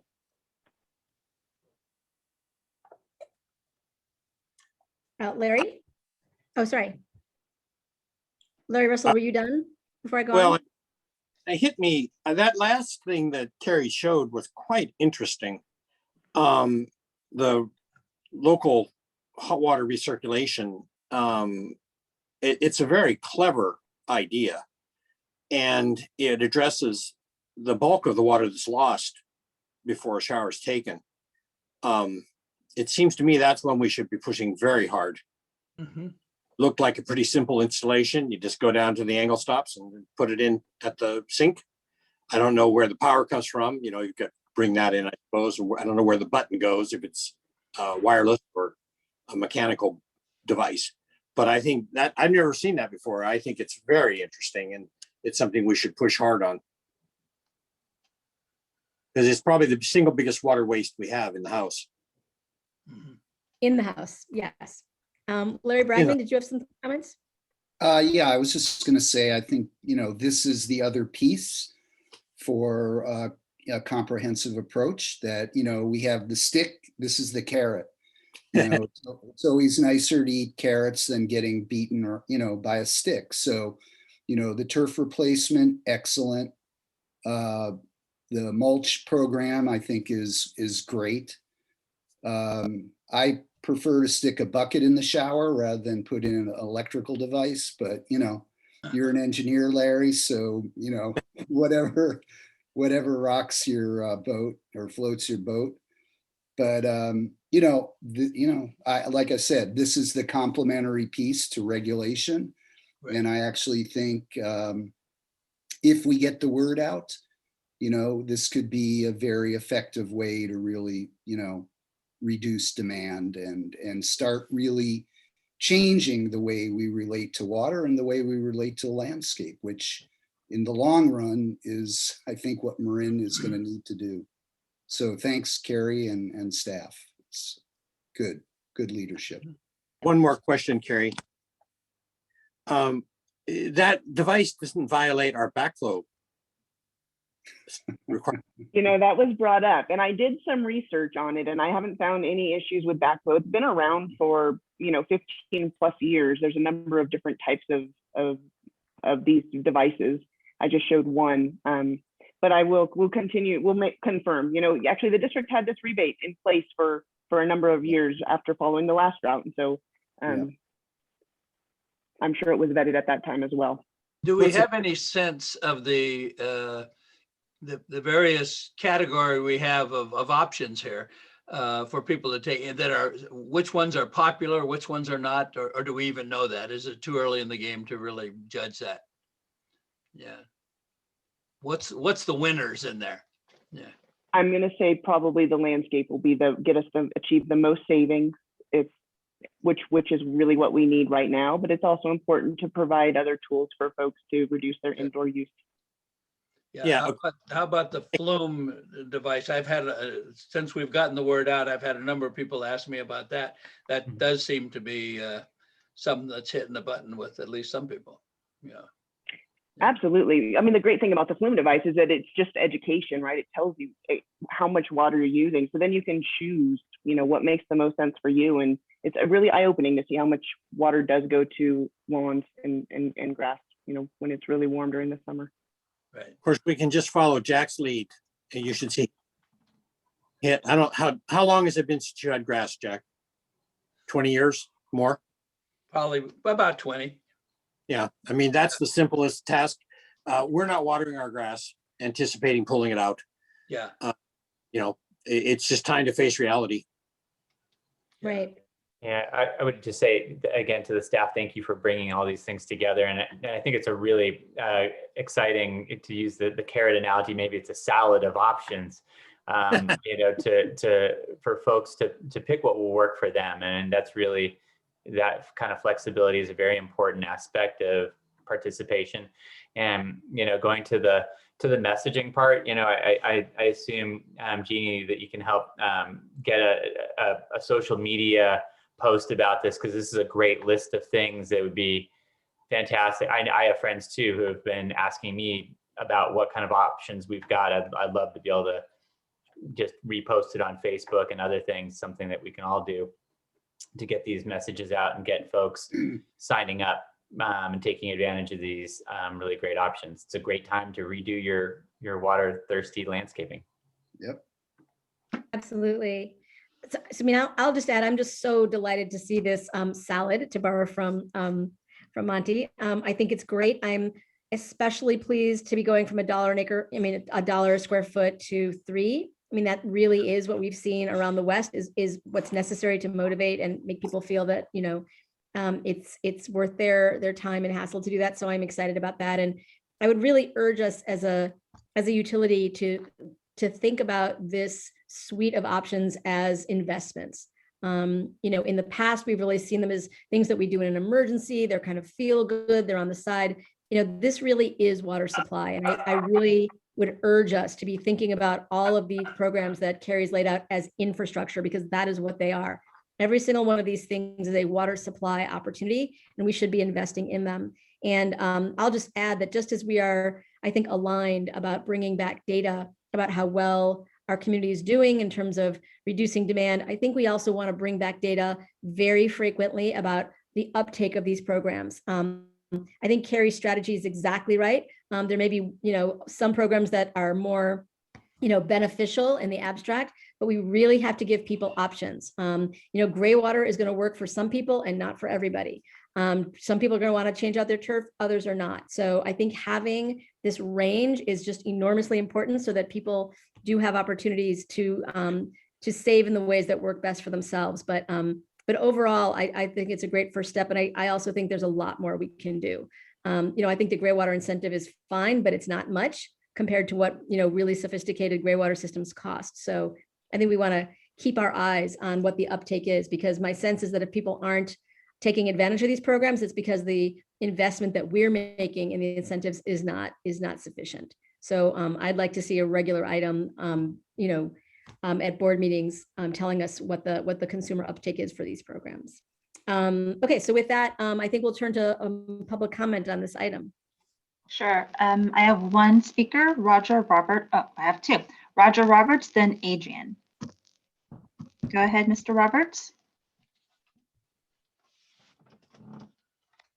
Actually, I had my hand raised for the previous topic. So since you've given me a couple of minutes, let me suggest to you a sidebar issue, and that is the sewer laterals and the main sewer lines during 76 and 77 got impacted by less water flow, and there was sludge buildup and crust buildup in the sewer laterals and in the main sewer lines that require flushing.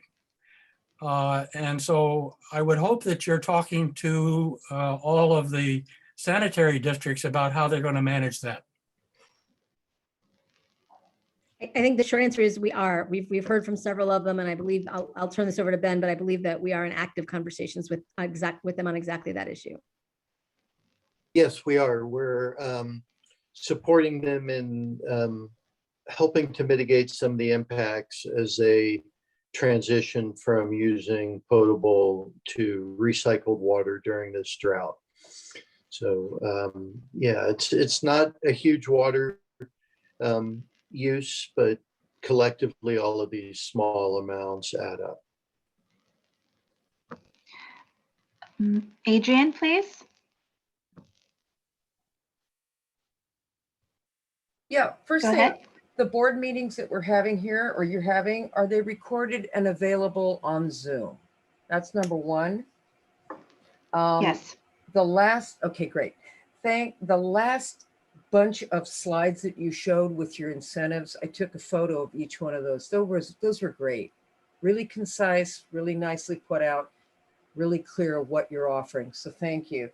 And then on the lawn replacement, there are many customers that and I'm a landscaper of 40 years, they don't want natives in their front yard. Are you okay with formal hardscape, flagstone, gravel, nicely done with formal placements in them that would have drip? Does that come under your replacement on? I mean, I can do it without your incentives, but I just wanted to see if that was part of it. Or do you require that natives and shrubs be put in? I'll give that to Carrie. I think she's the best person to answer that. I one. thought so. Thank you. Yeah, so we do not require, for our current program, the $1 per square foot, we do require replanting of low water use. So WUCL's low or very low. If you're a landscape designer, that means something to you. So low or very low water use. With the $3 per square foot, we are not requiring any replanting. We're just going to require that the area be either mulched, hardscape would probably be appropriate or be acceptable as well, as long as there's it's permeable, and then capping the irrigation heads. Next speakers, Gabriella Shea and Baron Hamill. Go ahead, Gabriella. Thank you again for taking my questions. So first of all, the slides, are they going to be posted on a website where people can access them? Because I have a lot of friends I would like to direct to this. Secondly, I did look into a recirculating pump a while back. Spoke with my plumber about installing a system, and I don't know if it was a lot more elaborate than what you spoke of, Carrie, but he said it was going to cost $2,000 to purchase and install. So is that really how much I have to spend, or can I get away with something different? Yeah, unfortunately, it's very site specific. I'm sorry, President Kohler, should we like you to answer? I'm looking at how the AutoMotion ones, Aqua Motion, are $367 on. So, you know, you got to get power to it, huh? That's one of the issues. That's key. Baron Hamill. Thank you. I think this conversation has been illuminating, to say the least, for both the board members and for the public who are participating. So thank you for inviting us.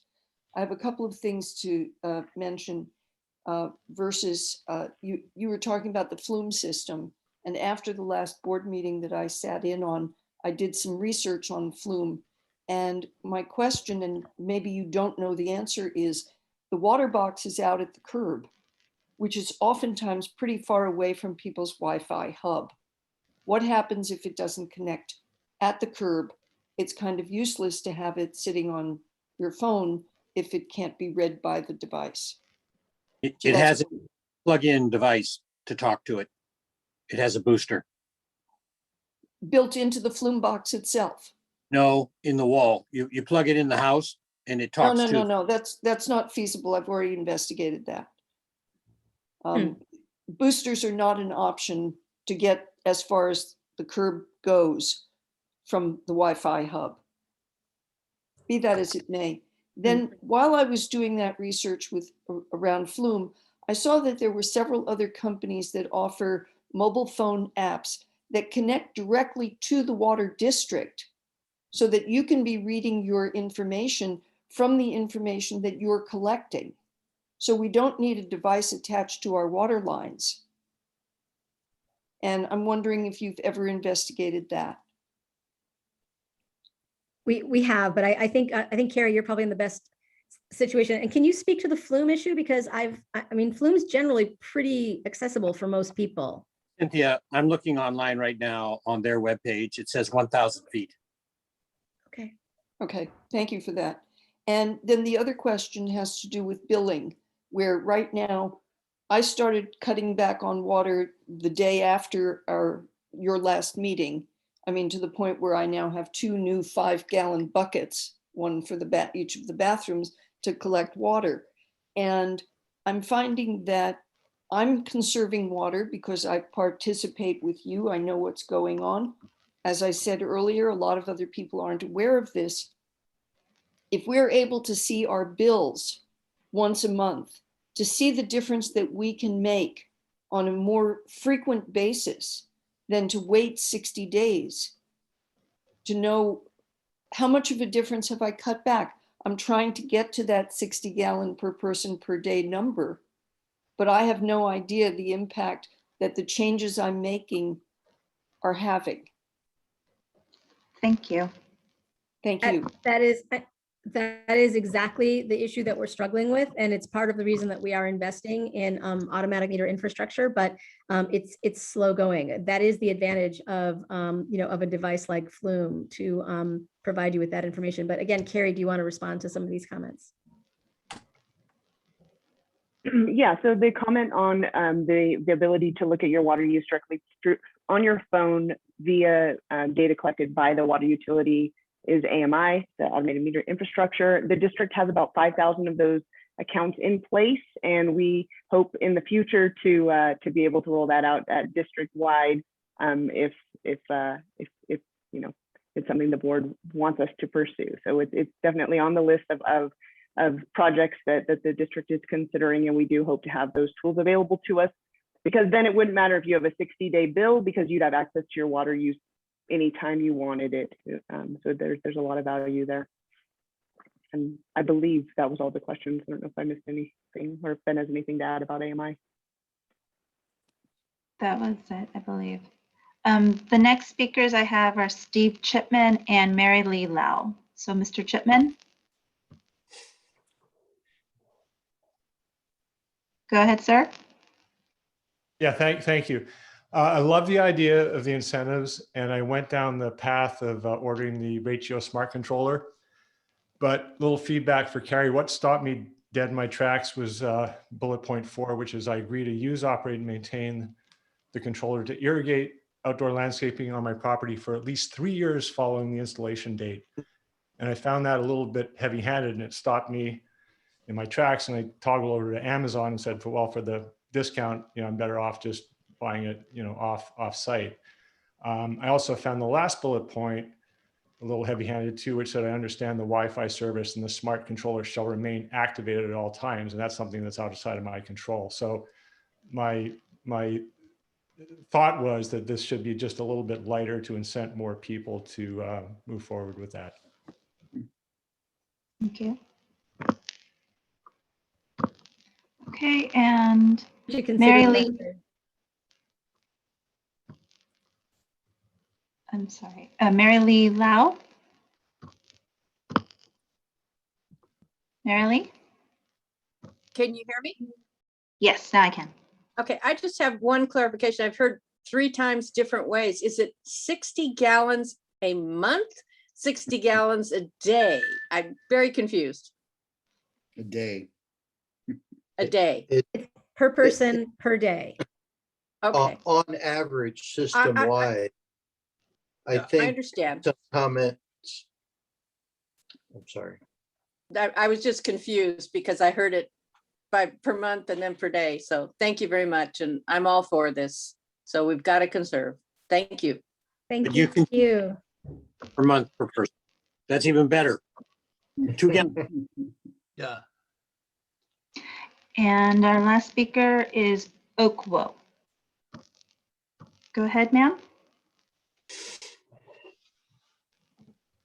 I'm wondering. Go ahead. Yes, I'm wondering if Carrie Pollard could address the concerns that the caller before the last one made. It was a man discussing something that was heavy-handed, and I didn't understand what he was not going to use that you guys had suggested. Sure. So he was referring to the Ratio irrigation controller incentive that the district offers. And one of the requirements we have when we provide incentives to our customers is that there's a minimum amount of time that those devices need to be installed and remain installed to ensure that the district achieves the level of savings that we projected based on the amount of incentive that we're giving. And he was concerned with that, but it sounds like he found the Ratio on his own and pursued it anyway. So that's a great, it all seems to work out. One quick point to make about rebates, because this is a space where a number of us work, outside of the district. In order for us to comply with various legal rules, there's all sorts of rules about providing public money. We are a public agency to private, uses, whether it's a residence or a business. We have to really follow rules closely, demonstrating that we're not making a gift of public funds. And that means that there have to be conditions. It can't just be, we're giving you this money and you're going to do very little in return. So we have to be able to demonstrate that the rebates are actually providing a meaningful public benefit. So I completely appreciate the point that the commenter made several commenters ago about some of the requirements being heavy-handed. On the other hand, we do have to be very careful that we can demonstrate that our rebates are for a primarily public purpose. And that's why there need to be some requirements on the folks who are getting the rebates so that we are not running afoul of those legal requirements. So my question is, how does that device actually work, and how is that different than an automatic timer that we have now, which we turn off in the winter? The first time the rains come, we turn off the irrigation system. We can reduce the amount of water by various percentages. How is this device better than that?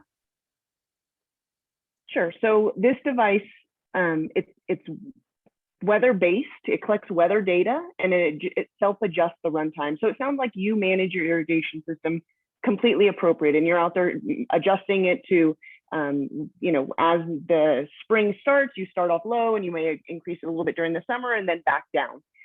Most people don't. They turn it on and it runs 10 minutes every day from spring until fall. And those are the folks who could really get benefit and see some water savings from installing a controller that is really hands-off and does all the work for them. Thank you. Okay, so I don't have any more speakers. Okay, then I want to bring this is. Oh, I'm sorry, the person, Mickey Allison. Sorry, she came back on. Okay, sorry about that. Go ahead. I'm sorry to do that thing. I got confused. If I read this right, 60 gallons per month. No. Per person. Per day. Per day. Per day. Okay. That was because otherwise it's 2 gallons per day and milk jugs per day, and that wouldn't work. That we need to clarify. So essentially you have 30 milk gallons, 2 milk gallons, 30 milk gallons per day to deal with it. That gives you, it'll deal it. Yeah, I get it. Thank you. And I don't see any more speakers or hands raised. Okay. All right, I want to bring this back to the board and see if there's no further comments. This is an action item, so we are looking to approve the incentive program. Move approval. Second. Thank you. Excellent. I'm looking for a roll call vote. Director Bragman. Aye. Director Gibson. Aye. Director Russell. Aye. Director Schmidt. Aye. And President Kohler. Aye. Everybody who has joined this call, I'm delighted you're here and you're welcome to stay for the remaining items that are going to be on different subjects. I just want to thank everybody who took the time to be here this evening and to comment. And then with that, we're going to move on to our next agenda item, which is an information item only on the long-term water supply review. Thank you, President Kohler. So I have this item as well. So we're going to pivot from the drought to start looking at or diving into long-term planning, and we'll start with a review of our long-term water supply. Thank you, Paul, for pulling that up. So as part of the 10-year financial plan discussion, the board requested that staff present options for a more robust water conservation program as compared to other supplemental supplies. So the intent of this discussion and this presentation is to ensure that the staff brings the right options forward into the next 10-year financial plan workshop, which is scheduled for May 13th. As a review, at the April 16 Operations Committee meeting, I presented a review of historic and current water efficiency programs that we're offering. I discussed research findings of best-in-class programs, and so these best-in-class programs were compiled from utilities that were leading in water efficiency efforts nationally, such as Denver Water, Austin Water, and San Antonio Water System. And then also within California, we looked at best-in-class programs at LADWP, Molten Miguel, Irvine Ranch Water District, and Valley Water, just to name a few. Following the best-in-class programs, staff developed some future potential program offerings. And we then stopped the presentation, you may recall at that point, just due to time constraints. And so what we're going to do today is kind of do a quick review of the water efficiency piece, and then Paul Sellier will provide cover the slides for the supplemental supplies and other system opportunities. Next slide, Paul, thank you. Okay, so looking at these sample package programs. So these are alternative investment scenarios, and they're meant to demonstrate the type of programs which we could implement and show how these program designs could impact savings and costs. So Paul will have to assist me here because he's running the presentation. On the first column under current programs, down, oh, go back one. Sorry about that. On the first column, second box from the bottom is $1 per square foot rebate. That's was our offering up until just the last item. Moving on to program A at the bottom, the very last box, is increasing the incentive to $2 per square foot. Moving on to program B, as an example, would build on a $2 per square foot plus design assistance. So one of the biggest barriers to replacing your lawn and putting in the water plant material is understanding what type of landscape should go back in. And the third program, which is program C, would be the most robust program, would offer a $3 per square foot for replacement. So the savings for each of these types of programs, for each square foot of lawn that's replaced, the savings is exactly the same, but the cost, right, obviously increases as the amount increases, but also the level of participation would increase, right? So we want to acknowledge that by providing a higher incentive, you'll have more participation. So we'll see this detailed on the next slide, but before I move on, I just want to touch on that the programs we have here, they're really sample to demonstrate the potential costs and savings, and that whatever level investment the board decides on, the specific program offerings would be brought back to the board for your final approval, right? So these are just meant to kind of shape the discussion and have some specific numbers to discuss this evening. Next slide. So what we have here is the details, the savings, cost per acre foot, and the investment needed for each of the various types of programs. So current program, program A, B, and C. We did break out the AMI as requested during the last presentation, and you can see there it would be a $20 million investment for district-wide AMI implementation. And what I really wanted to bring to your attention is the savings. So the higher degree of investment results in more savings, really through increased participation. And we don't know what level of participation we will ultimately see in these programs, but we do know that when we invest higher, we have higher incentives offered, there is higher levels of participation. And so I think that that's really kind of the driver, the main point I wanted to make on this slide.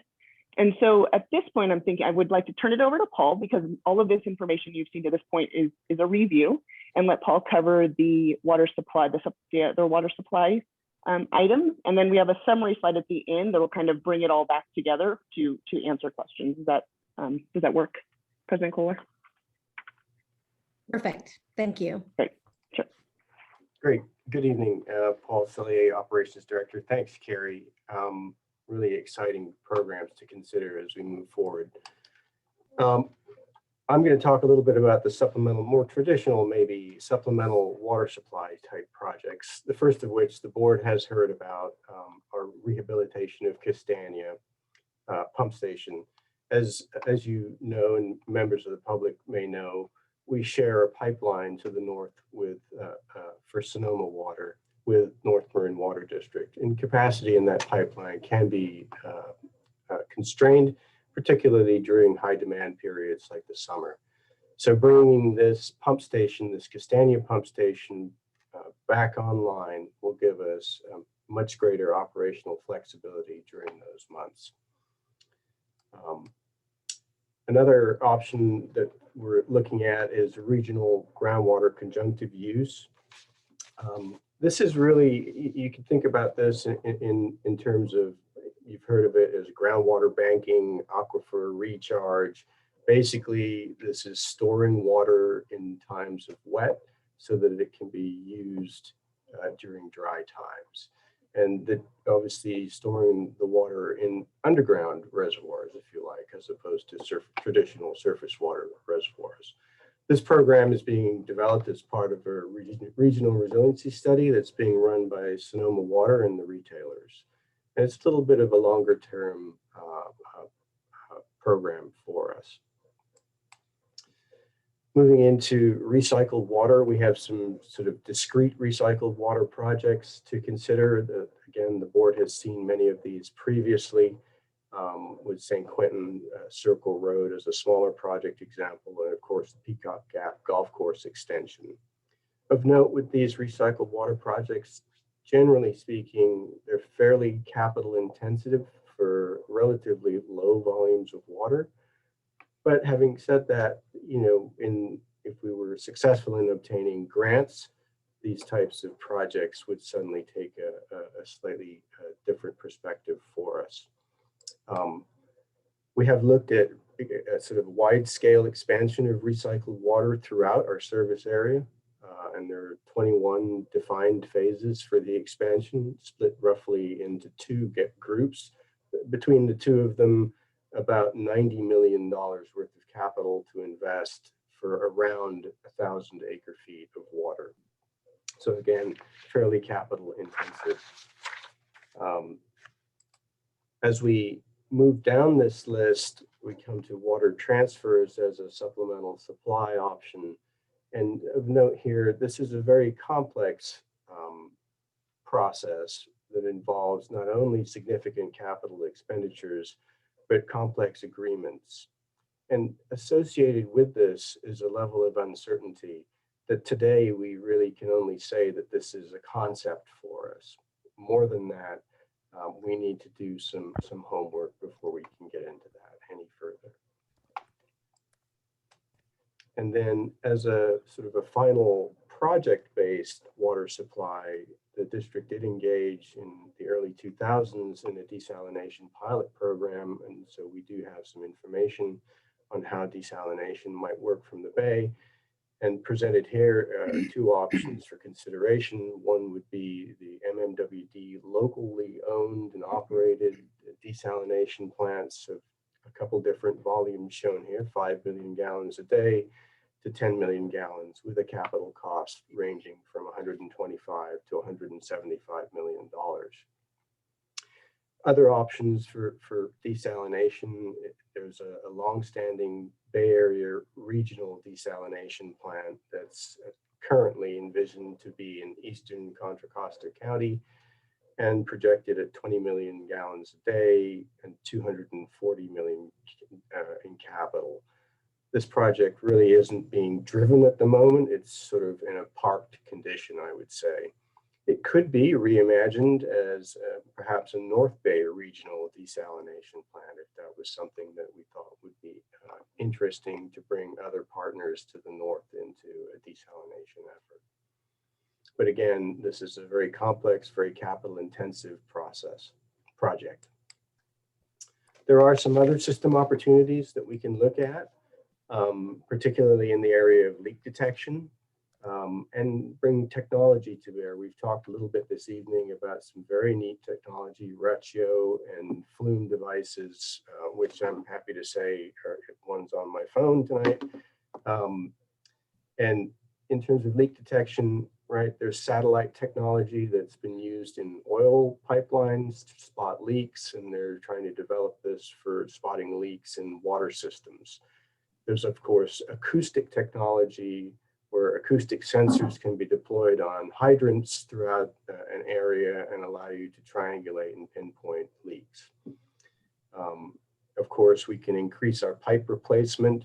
We can also try to increase our technology in terms of replacing the right pipes at the right times, sort of catch them before they leak. And of course, if we were able to improve our metering, say between locations within the water system, we can then perform more accurate and more intensive water audits that would help us narrow down where leaks might be occurring.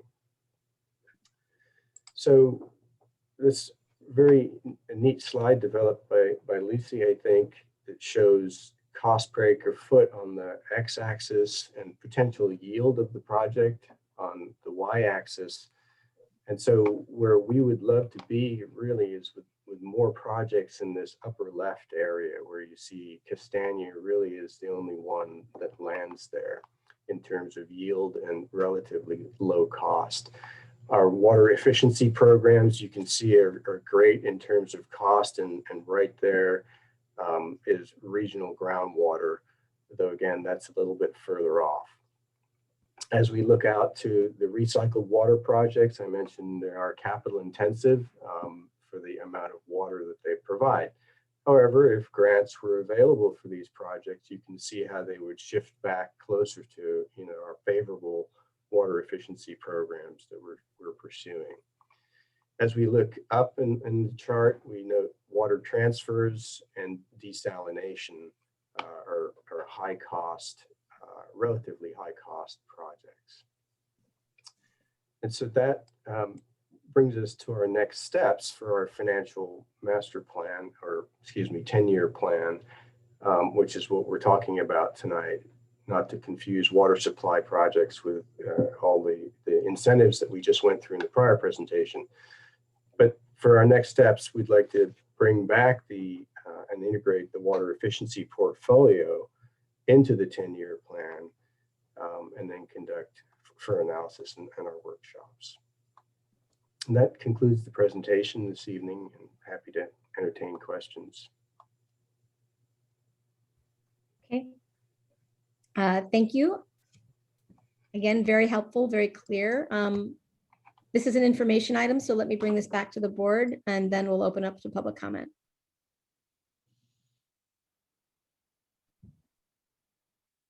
I have a question. On the recycled water projects, I understand the need for grants, or at least the help that grants would provide. Are we taking steps to seek grants? So what kind of activity do we have there to try to fill that gap? I think that's why Matt's here.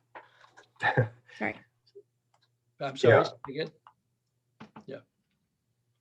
So I think President Kohler mentioned that Matt was here, and he can speak a little bit in more detail to grants, but we did submit recently an application through the North Bay Water Reuse Authority to Senator Dodd's office, potentially for a direct appropriation for Peacock Gap in particular as a project. Yeah. So go ahead, Larry. I was just, if we did get recycled water from Las Galinas down to Peacock Gap, could we get a spur off of that and start going west, you know, down? Yeah, absolutely. Yeah, we have all of those phases penciled out, actually. You would just kind of go piece by piece, but does Las Galinas have that capacity to pump enough water to serve? We would first need to rerun that analysis to make sure, but in the past, yes. Yeah. And then the other thing is, as far as the cost, did you cost it out like with a 30-year lifespan? Is that how it comes out to 4,000? Yes, exactly. Yeah, it's not cheap, Larry, but remember, it's a one-time cost, huh? Yeah, no, I think it's interesting. I think, you know, it sounds like it could be fairly energy intensive to pump the water over the bay or under the bay, however we would do it. But actually, on the at least initial expansion to Peacock Gap itself, no pumps would be required. Gravity? Yeah. Wow. Pretty intriguing. It involves converting the tank at Peacock Gap into a reclaimed water tank. So there's a more storage on the far end of the reclaimed water system. It's a big tank, like a 1 million gallon tank. It's a big dude. And there's some adjustments made in the water system down there to accommodate that change. But it would be a significant advantage. The other thing I think that's important to remember here is that without a pipeline across the bridge, we're always going to be isolated from any potential for bringing desalinated water in. And, you know, the thing to remember too is that the water is transmitted through East Bay mud. So we're really getting East Bay mud water, not the desalinated water. That's their problem on the other end. So, you know, we're getting water from their treatment system. And so we never have to deal with the issues of desalinated quality or any changes in taste or anything. But without that pipeline across the bridge, no way to get it. It's cheaper to go across the bridge than it is to go under the bridge. Yeah, well, maybe when they rebuild the Richmond Bridge, you know, I mean, it's kind of at its end of its useful life, is according to MTC. So do we really want to invest that kind of money? That's a very interesting question. I'm In not particular, determine sorry. that because the bridge was built in 57. The Golden Gate Bridge was built in 37 in much, much tougher environmental conditions. So, you know, I have trouble seeing how it's at its end. That they dropped 550 million or 650 million into it to earthquake retrofit it about 6 or 8 years ago. So I got a feeling that may be one of those numbers they use to generate more income. Maybe so. I think either way, though, the investments that we can be making in the sort of more aggressive water use efficiency measures are going to provide the district and its ratepayers with much better bang for the buck. So I was really happy to see that upfront, Carrie, and I think the investment in AMI is potentially a good one, but AMI is at the end of the day, it's not conservation. I mean, I think it's great. We need, as we heard a lot from people tonight, you know, we need information to incentivize our consumers to conserve, but it really is the investments in the conservation measures themselves that's ultimately necessary to bring down those demand numbers and get us to a more climate resilient situation. So I'm glad to see we're moving in the right direction, but the investment numbers are still tiny compared to what we're looking at when the opportunity, the reservoir there is so large. So you know, we'll go through this process, but I would like to see you know, a more aggressive investment in that decentralized infrastructure, because that really is, as it is for virtually every other urban water district, that is our cheapest water supply. And you know, and we do, just as we're wanting to be more resilient and be more secure, we have to be mindful of cost. We have to be mindful of those among us who you know, don't have the ability to pay for the more expensive solutions, and we have to find ways of accommodating everybody in our you know, in our service area equitably. So I would urge us to be spending, you know, be taking another look at those water use efficiency measures and how we can be investing at an even higher level than you're proposing. That's a very good comment, Cynthia. But keep in mind on the AMI side that it's, you know, the flume is a temporary fix. It is. Like It's a bridge. It's a bridge to address the AMI issue without having the AMI. But I agree. It's the data, as I've been harping since we were elected, that, you know, how do you expect people to conserve if they get the information 2 months after the fact? You know, it's hard. Absolutely. But you're exactly right.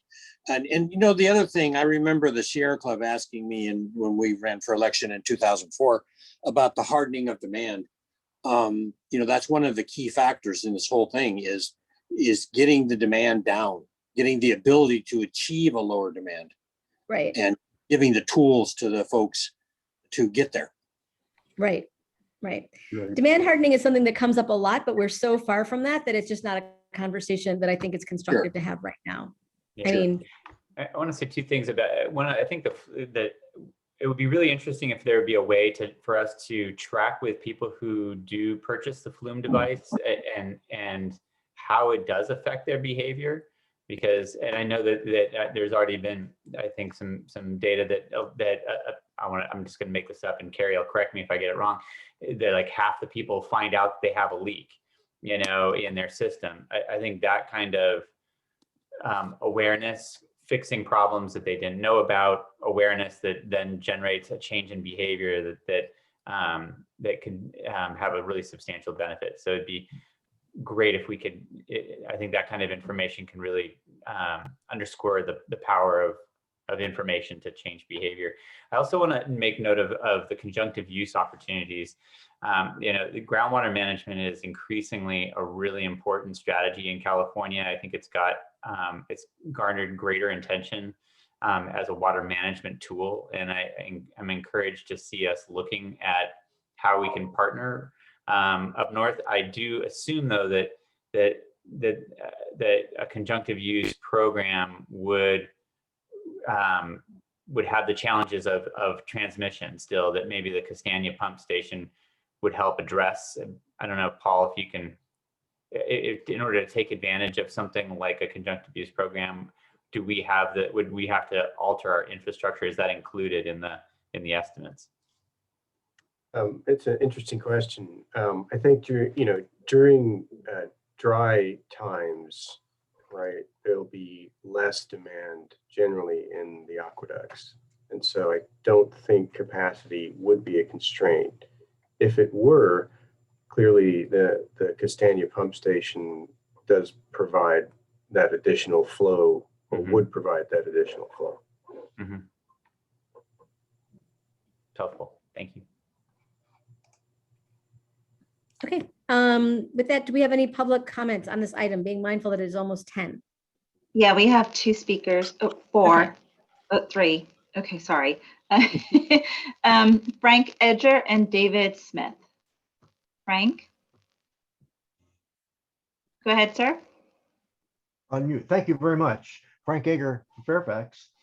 The Marin Municipal Water District has in the past stated there's very little groundwater resources in your service area.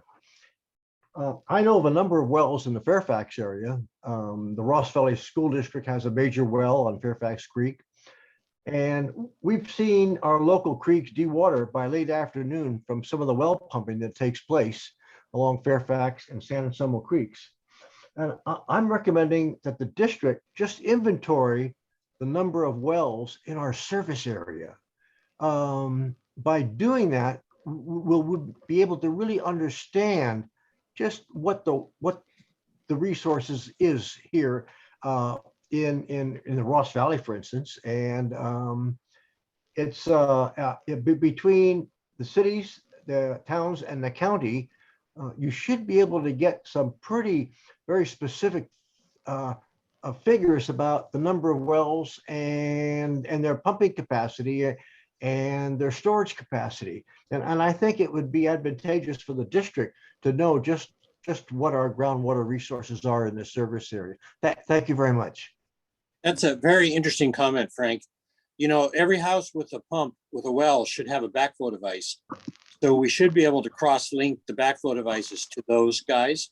And Frank, I'd also like to thank you and congratulate you on getting down to 20 gallons per capita per day. Okay. I don't have any more speakers. They just left me. Okay, well, it is very late. Oh, there. Actually, no, someone did come back up. Oakwell, please. Okay. Go ahead, ma'am. There you go. I hear you all grappling and trying to get the answer to have us use less water. Why is it that this board cannot use the word, we cannot increase our population? This is at the heart of everything. It's at the heart of global warming, everything.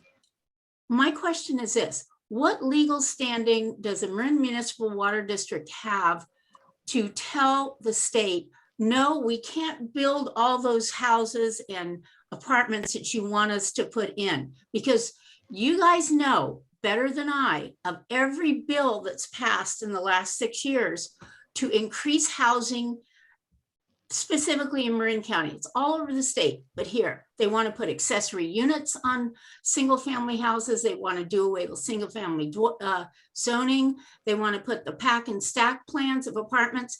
What legal wallop do you guys have to say to somebody, we don't have enough water for all these homes? That is a New great ones. question. So thank you for asking it. And I'm going to push that, not push, I'm going to ask Molly, our general counsel, to answer it, because for the most part, I think I can say, I mean, my understanding based on, you know, our experience with this is that for the most part, water utilities statewide, our job is to provide water for the housing and for the development that we are not a land development agency. So for the most part, that's not our jurisdiction. So it's, I believe the short answer to your question is we don't have a lot, but I'm going to let Molly answer that in a more legalistic way. Thank you, President Kohler. I think that's generally true. I mean, the water district is not a land use entity. It doesn't have land use jurisdiction or authority. And in some respects, when the state is pushing down those kinds of requirements, even the cities really, you know, must comply with some of the housing requirements. But I would say the tools that the district has are more blunt, and things such as, you know, evaluating whether or not to annex additional users outside the service area. We touched on that we're going to be bringing back, you know, what we can address with respect to new connections. And when there are very large developments, there is a legal requirement for a water supply assessment, but that's a 500 unit or larger project. And then it's just an evaluative process and not a land use decision process, if that's helpful. Yeah, it is helpful, Molly. You know, Marin has been down this road before, and it's important that folks understand that, as you said, I would say it a little more bluntly than you said, that it is not the business of water districts to do land use planning. It is the role of the county and whoever else, the state or whoever they react with. So Marin tried to control with growth with water. It's just not the way to go. It's if you want to complain about the additional housing, complain to the county, because that's where the problem goes.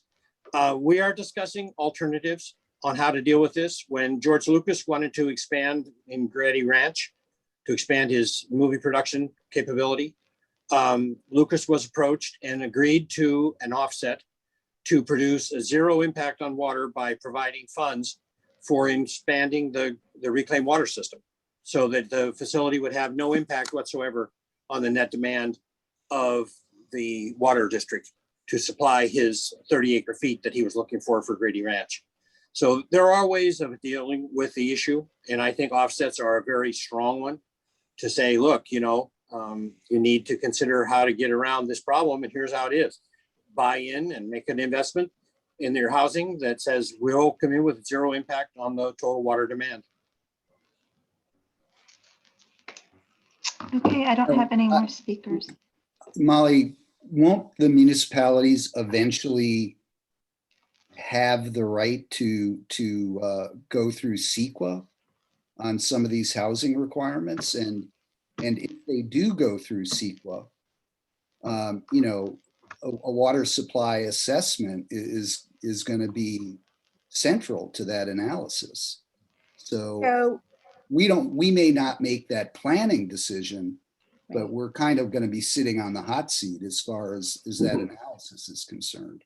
So if anything over a ministerial permit would trigger some form of CEQA review, you're correct, Director Bragman. The level of CEQA analysis is going to depend on the potential environmental impacts that would flow from that. So it would be dependent upon the size of the project, whether it's, you know, the state, for instance, has said certain projects are exempt from CEQA that meet infill or affordable housing criteria. And even then the cities have limited, you know, need to do an environmental assessment. Just to be clear on the water supply assessment, that's only triggered when there is a CEQA, an EIR, an environmental impact report required, and when there are 500 additional units above what the general plan land use designation already allows. So it's a pretty high trigger to do a water supply assessment. However, CEQA does have, in particular, environmental impact reports do have a public utilities, you know, water section to them, and there should be some analysis as to the appropriate supply, that the district that there is service available to any new project. So it really does depend on the type of development and where the CEQA triggers are and the number of units with respect to water supply assessment. Thanks. I apologize. I think Mr. Roberts had raised his hand, but then he brought it back down. So Mr. Roberts, could you speak, sir, if you want Yes. to? Yes, can you hear me? Yes. Is the district looking into purchasing water rights? If we have a multi-year drought anywhere in our future, it would be helpful if you had some water rights in your back pocket that would allow you to do some trading to get water into this district with a pipeline or any other method. So I'm asking, are you looking into getting into purchasing water rights to plan for the future? Thank you. Well, briefly, the groundwater storage, for example, there would be agreements and we would own a certain amount of water that we would store with partners, but that there'd be some process where we would have the rights in dry year to extract that water, for example. When we talk about the very complicated and costly concept of a pipe on the bridge, one key element of that certainly is where's the water going to come from, and who would be willing to temporarily or over a long term provide it to us with some sort of agreement that could include water rights. So yes, that's part of some of these long-term scenarios, depending what plays out in our long-term planning. As we've talked about a lot tonight, the biggest emphasis, certainly in the near term, is conservation, but we are trying to keep an eye on both what if this is an extended drought, and then beyond that, are there some opportunities over the long term? Could I make a brief comment? Of course. Very brief. It was in the Sunday paper. This is on page 4. Last month, State Department of Water Resources announced it expects to deliver 5% of requested supplies this year. So that's the state water project. So, this pipeline may be a pipeline to very unreliable source, let alone the environmental impact on the Bay Delta. So I do like the groundwater. Absolutely. It'd be, even in the midst of a severe multi-year drought, we would never bring that project unless we did have some water. But I think your point's well taken that it's maybe a bad analogy, but like getting a loan, you can get it if you don't need it. In times of drought, it's pretty tough to get water from folks when they've already been curtailed at the amount they have. So that's why we aren't looking with a lot of excitement or with a high probability that that project could even come to fruition if we were actively, all in on it. And we're far from that at this point. Yeah, it is just a point I wanted to bring to the board. Okay. If there's no further comment on this, this is an information item. So I think we should, I'm getting the sense that people are ready to move on. Okay. Item 6 is positions on, the staff is recommending that we take support positions on several pieces of state legislation, SB 323, SB 45, and AB 1500. Molly, I'm sure Ben is going to present these, but is this one approval or do you see these as 3 separate approval items? I think President Kohler, it would depend on whether the board felt like they should be separated out if there were specific questions or concerns on a piece of legislation, but if there was comfort in moving forward as a group, I think that that's also acceptable as long as we don't have some differing opinions on that. Okay, great. Ben, Yeah, are you so, handling this one? President Kohler, Matt Segas will be taking this. Matt? Good evening, board members. Matt Segas, Grant and Legislative Program Coordinator. Tonight, I'm briefly bringing you 3 bills currently in consideration by the California State Legislature for your consideration of adoption of a formal position. These 3 bills have been forwarded to the full board from an Operations Committee meeting of March 26th. The first bill is Senate Bill 323, authored by Senator Ana Caballero, currently being read in the Senate Judiciary Committee. This proposal would authorize a local agency or interested person to bring a validation action in a superior court to determine the validity of a fee or charge for water or sewer service. The proposal would require an interested party bring an action within 120 days after the local agency adopts the fee or charge. The staff recommended position on this bill is support. We also have 2 omnibus bills, Senate Bill 45 and Assembly Bill 1500, which are competing to become the Wildfire Prevention, Safe Drinking Water, Drought Preparation and Flood Protection Bond Act of 2022, also known as the Climate Resiliency Bond, which, if adopted, would go before the state's voters in June or November of 2022.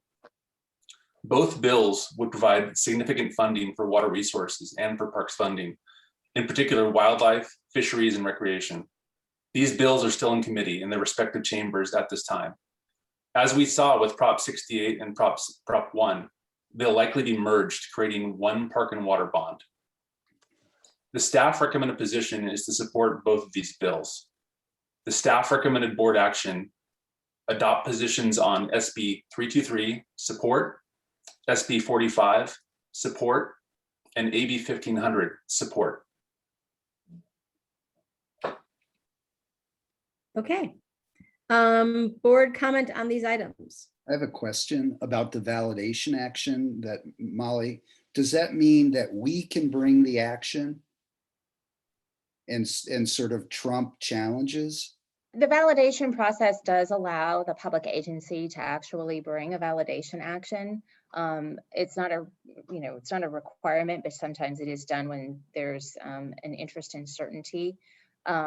But moreover, this is really aimed, I think, at imposing the 120-day statutory period for actions that would be challenging those water rates and charges. So it's increasing the time to bring a validation action, but decreasing the time to bring other challenges. Right. So it's combining. It's bringing everything under the validation action process, but it's extending the period to 120 days for validation. For these purposes only. Not for all validation actions, just for challenges to water and sewer rates and charges. And what's the statute now? Under the validation action, I believe it's 60 days. Okay. But there are, but it. Why is Aqua supporting this? I mean, it seems to me they're supporting it to decrease the statute of limitations. Well, because those particular types of challenges, there isn't a the legislatively adopted statutory period. So it has been judicially construed that it's 3 years, but with the Public Claims Act, the challenges on rates and charges can only go backwards 1 year, but there isn't a statute of limitations as short as 120 days. So I would urge support because it does provide a much greater level of certainty, because it does for compared to what the challenge period is now, the statutory period for challenges now, it's much shorter. Okay. Also, because there's currently a continuing interpretation that there's a continuing violation with each time a rate or charge or tax is reassessed or recharged. And that goes So- away with the validation action process. Right, As okay. been And just, supported in the past. okay, Mhm. okay. Any other board comments or questions on any of these three bills? Any public comment on any of these three Yeah. bills? I have Roger Roberts. Okay, Roger? Good, sir, your hand's up.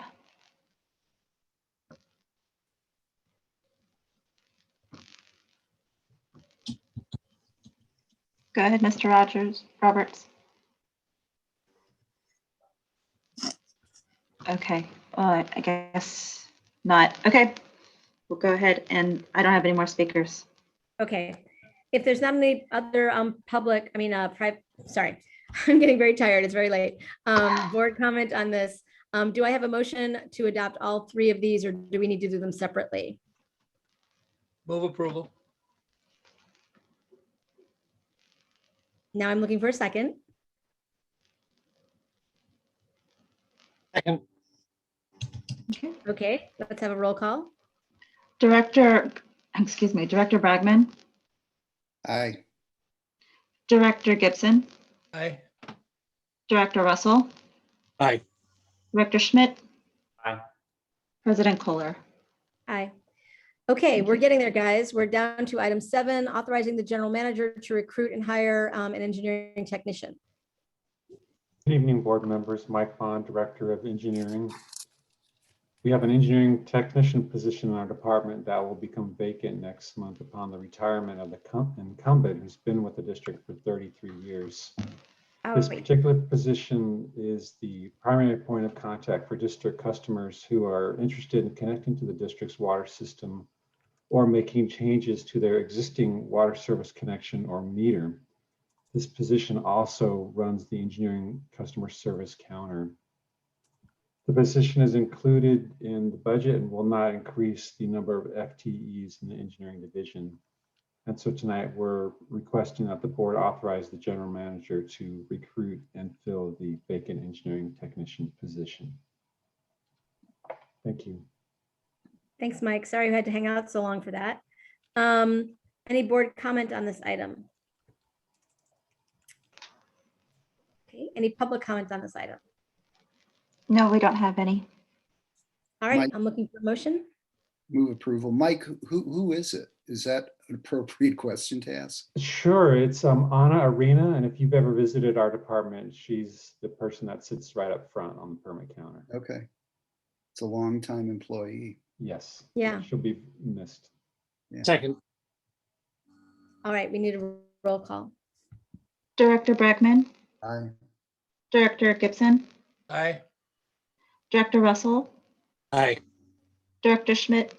Aye. And President Kohler. Aye.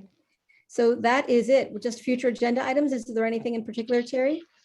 I just want to let everyone know that a week or 2 weeks ago, I had tried to set up a meeting for May 11th. There is no meeting on May 11th. So the next meeting that we're going to have is May 13th, which is the 10-year financial plan workshop 3. Then after that is our regular board meeting. And then everything else that's stated on the staff report is accurate. That's it. Okay. Great. All right, Ben, unless Ben, you've got anything else, I believe we are adjourned. Nope. All right, have a good night, everybody. Thank you. Thanks a lot. Hey, thank you all. Okay, good meeting.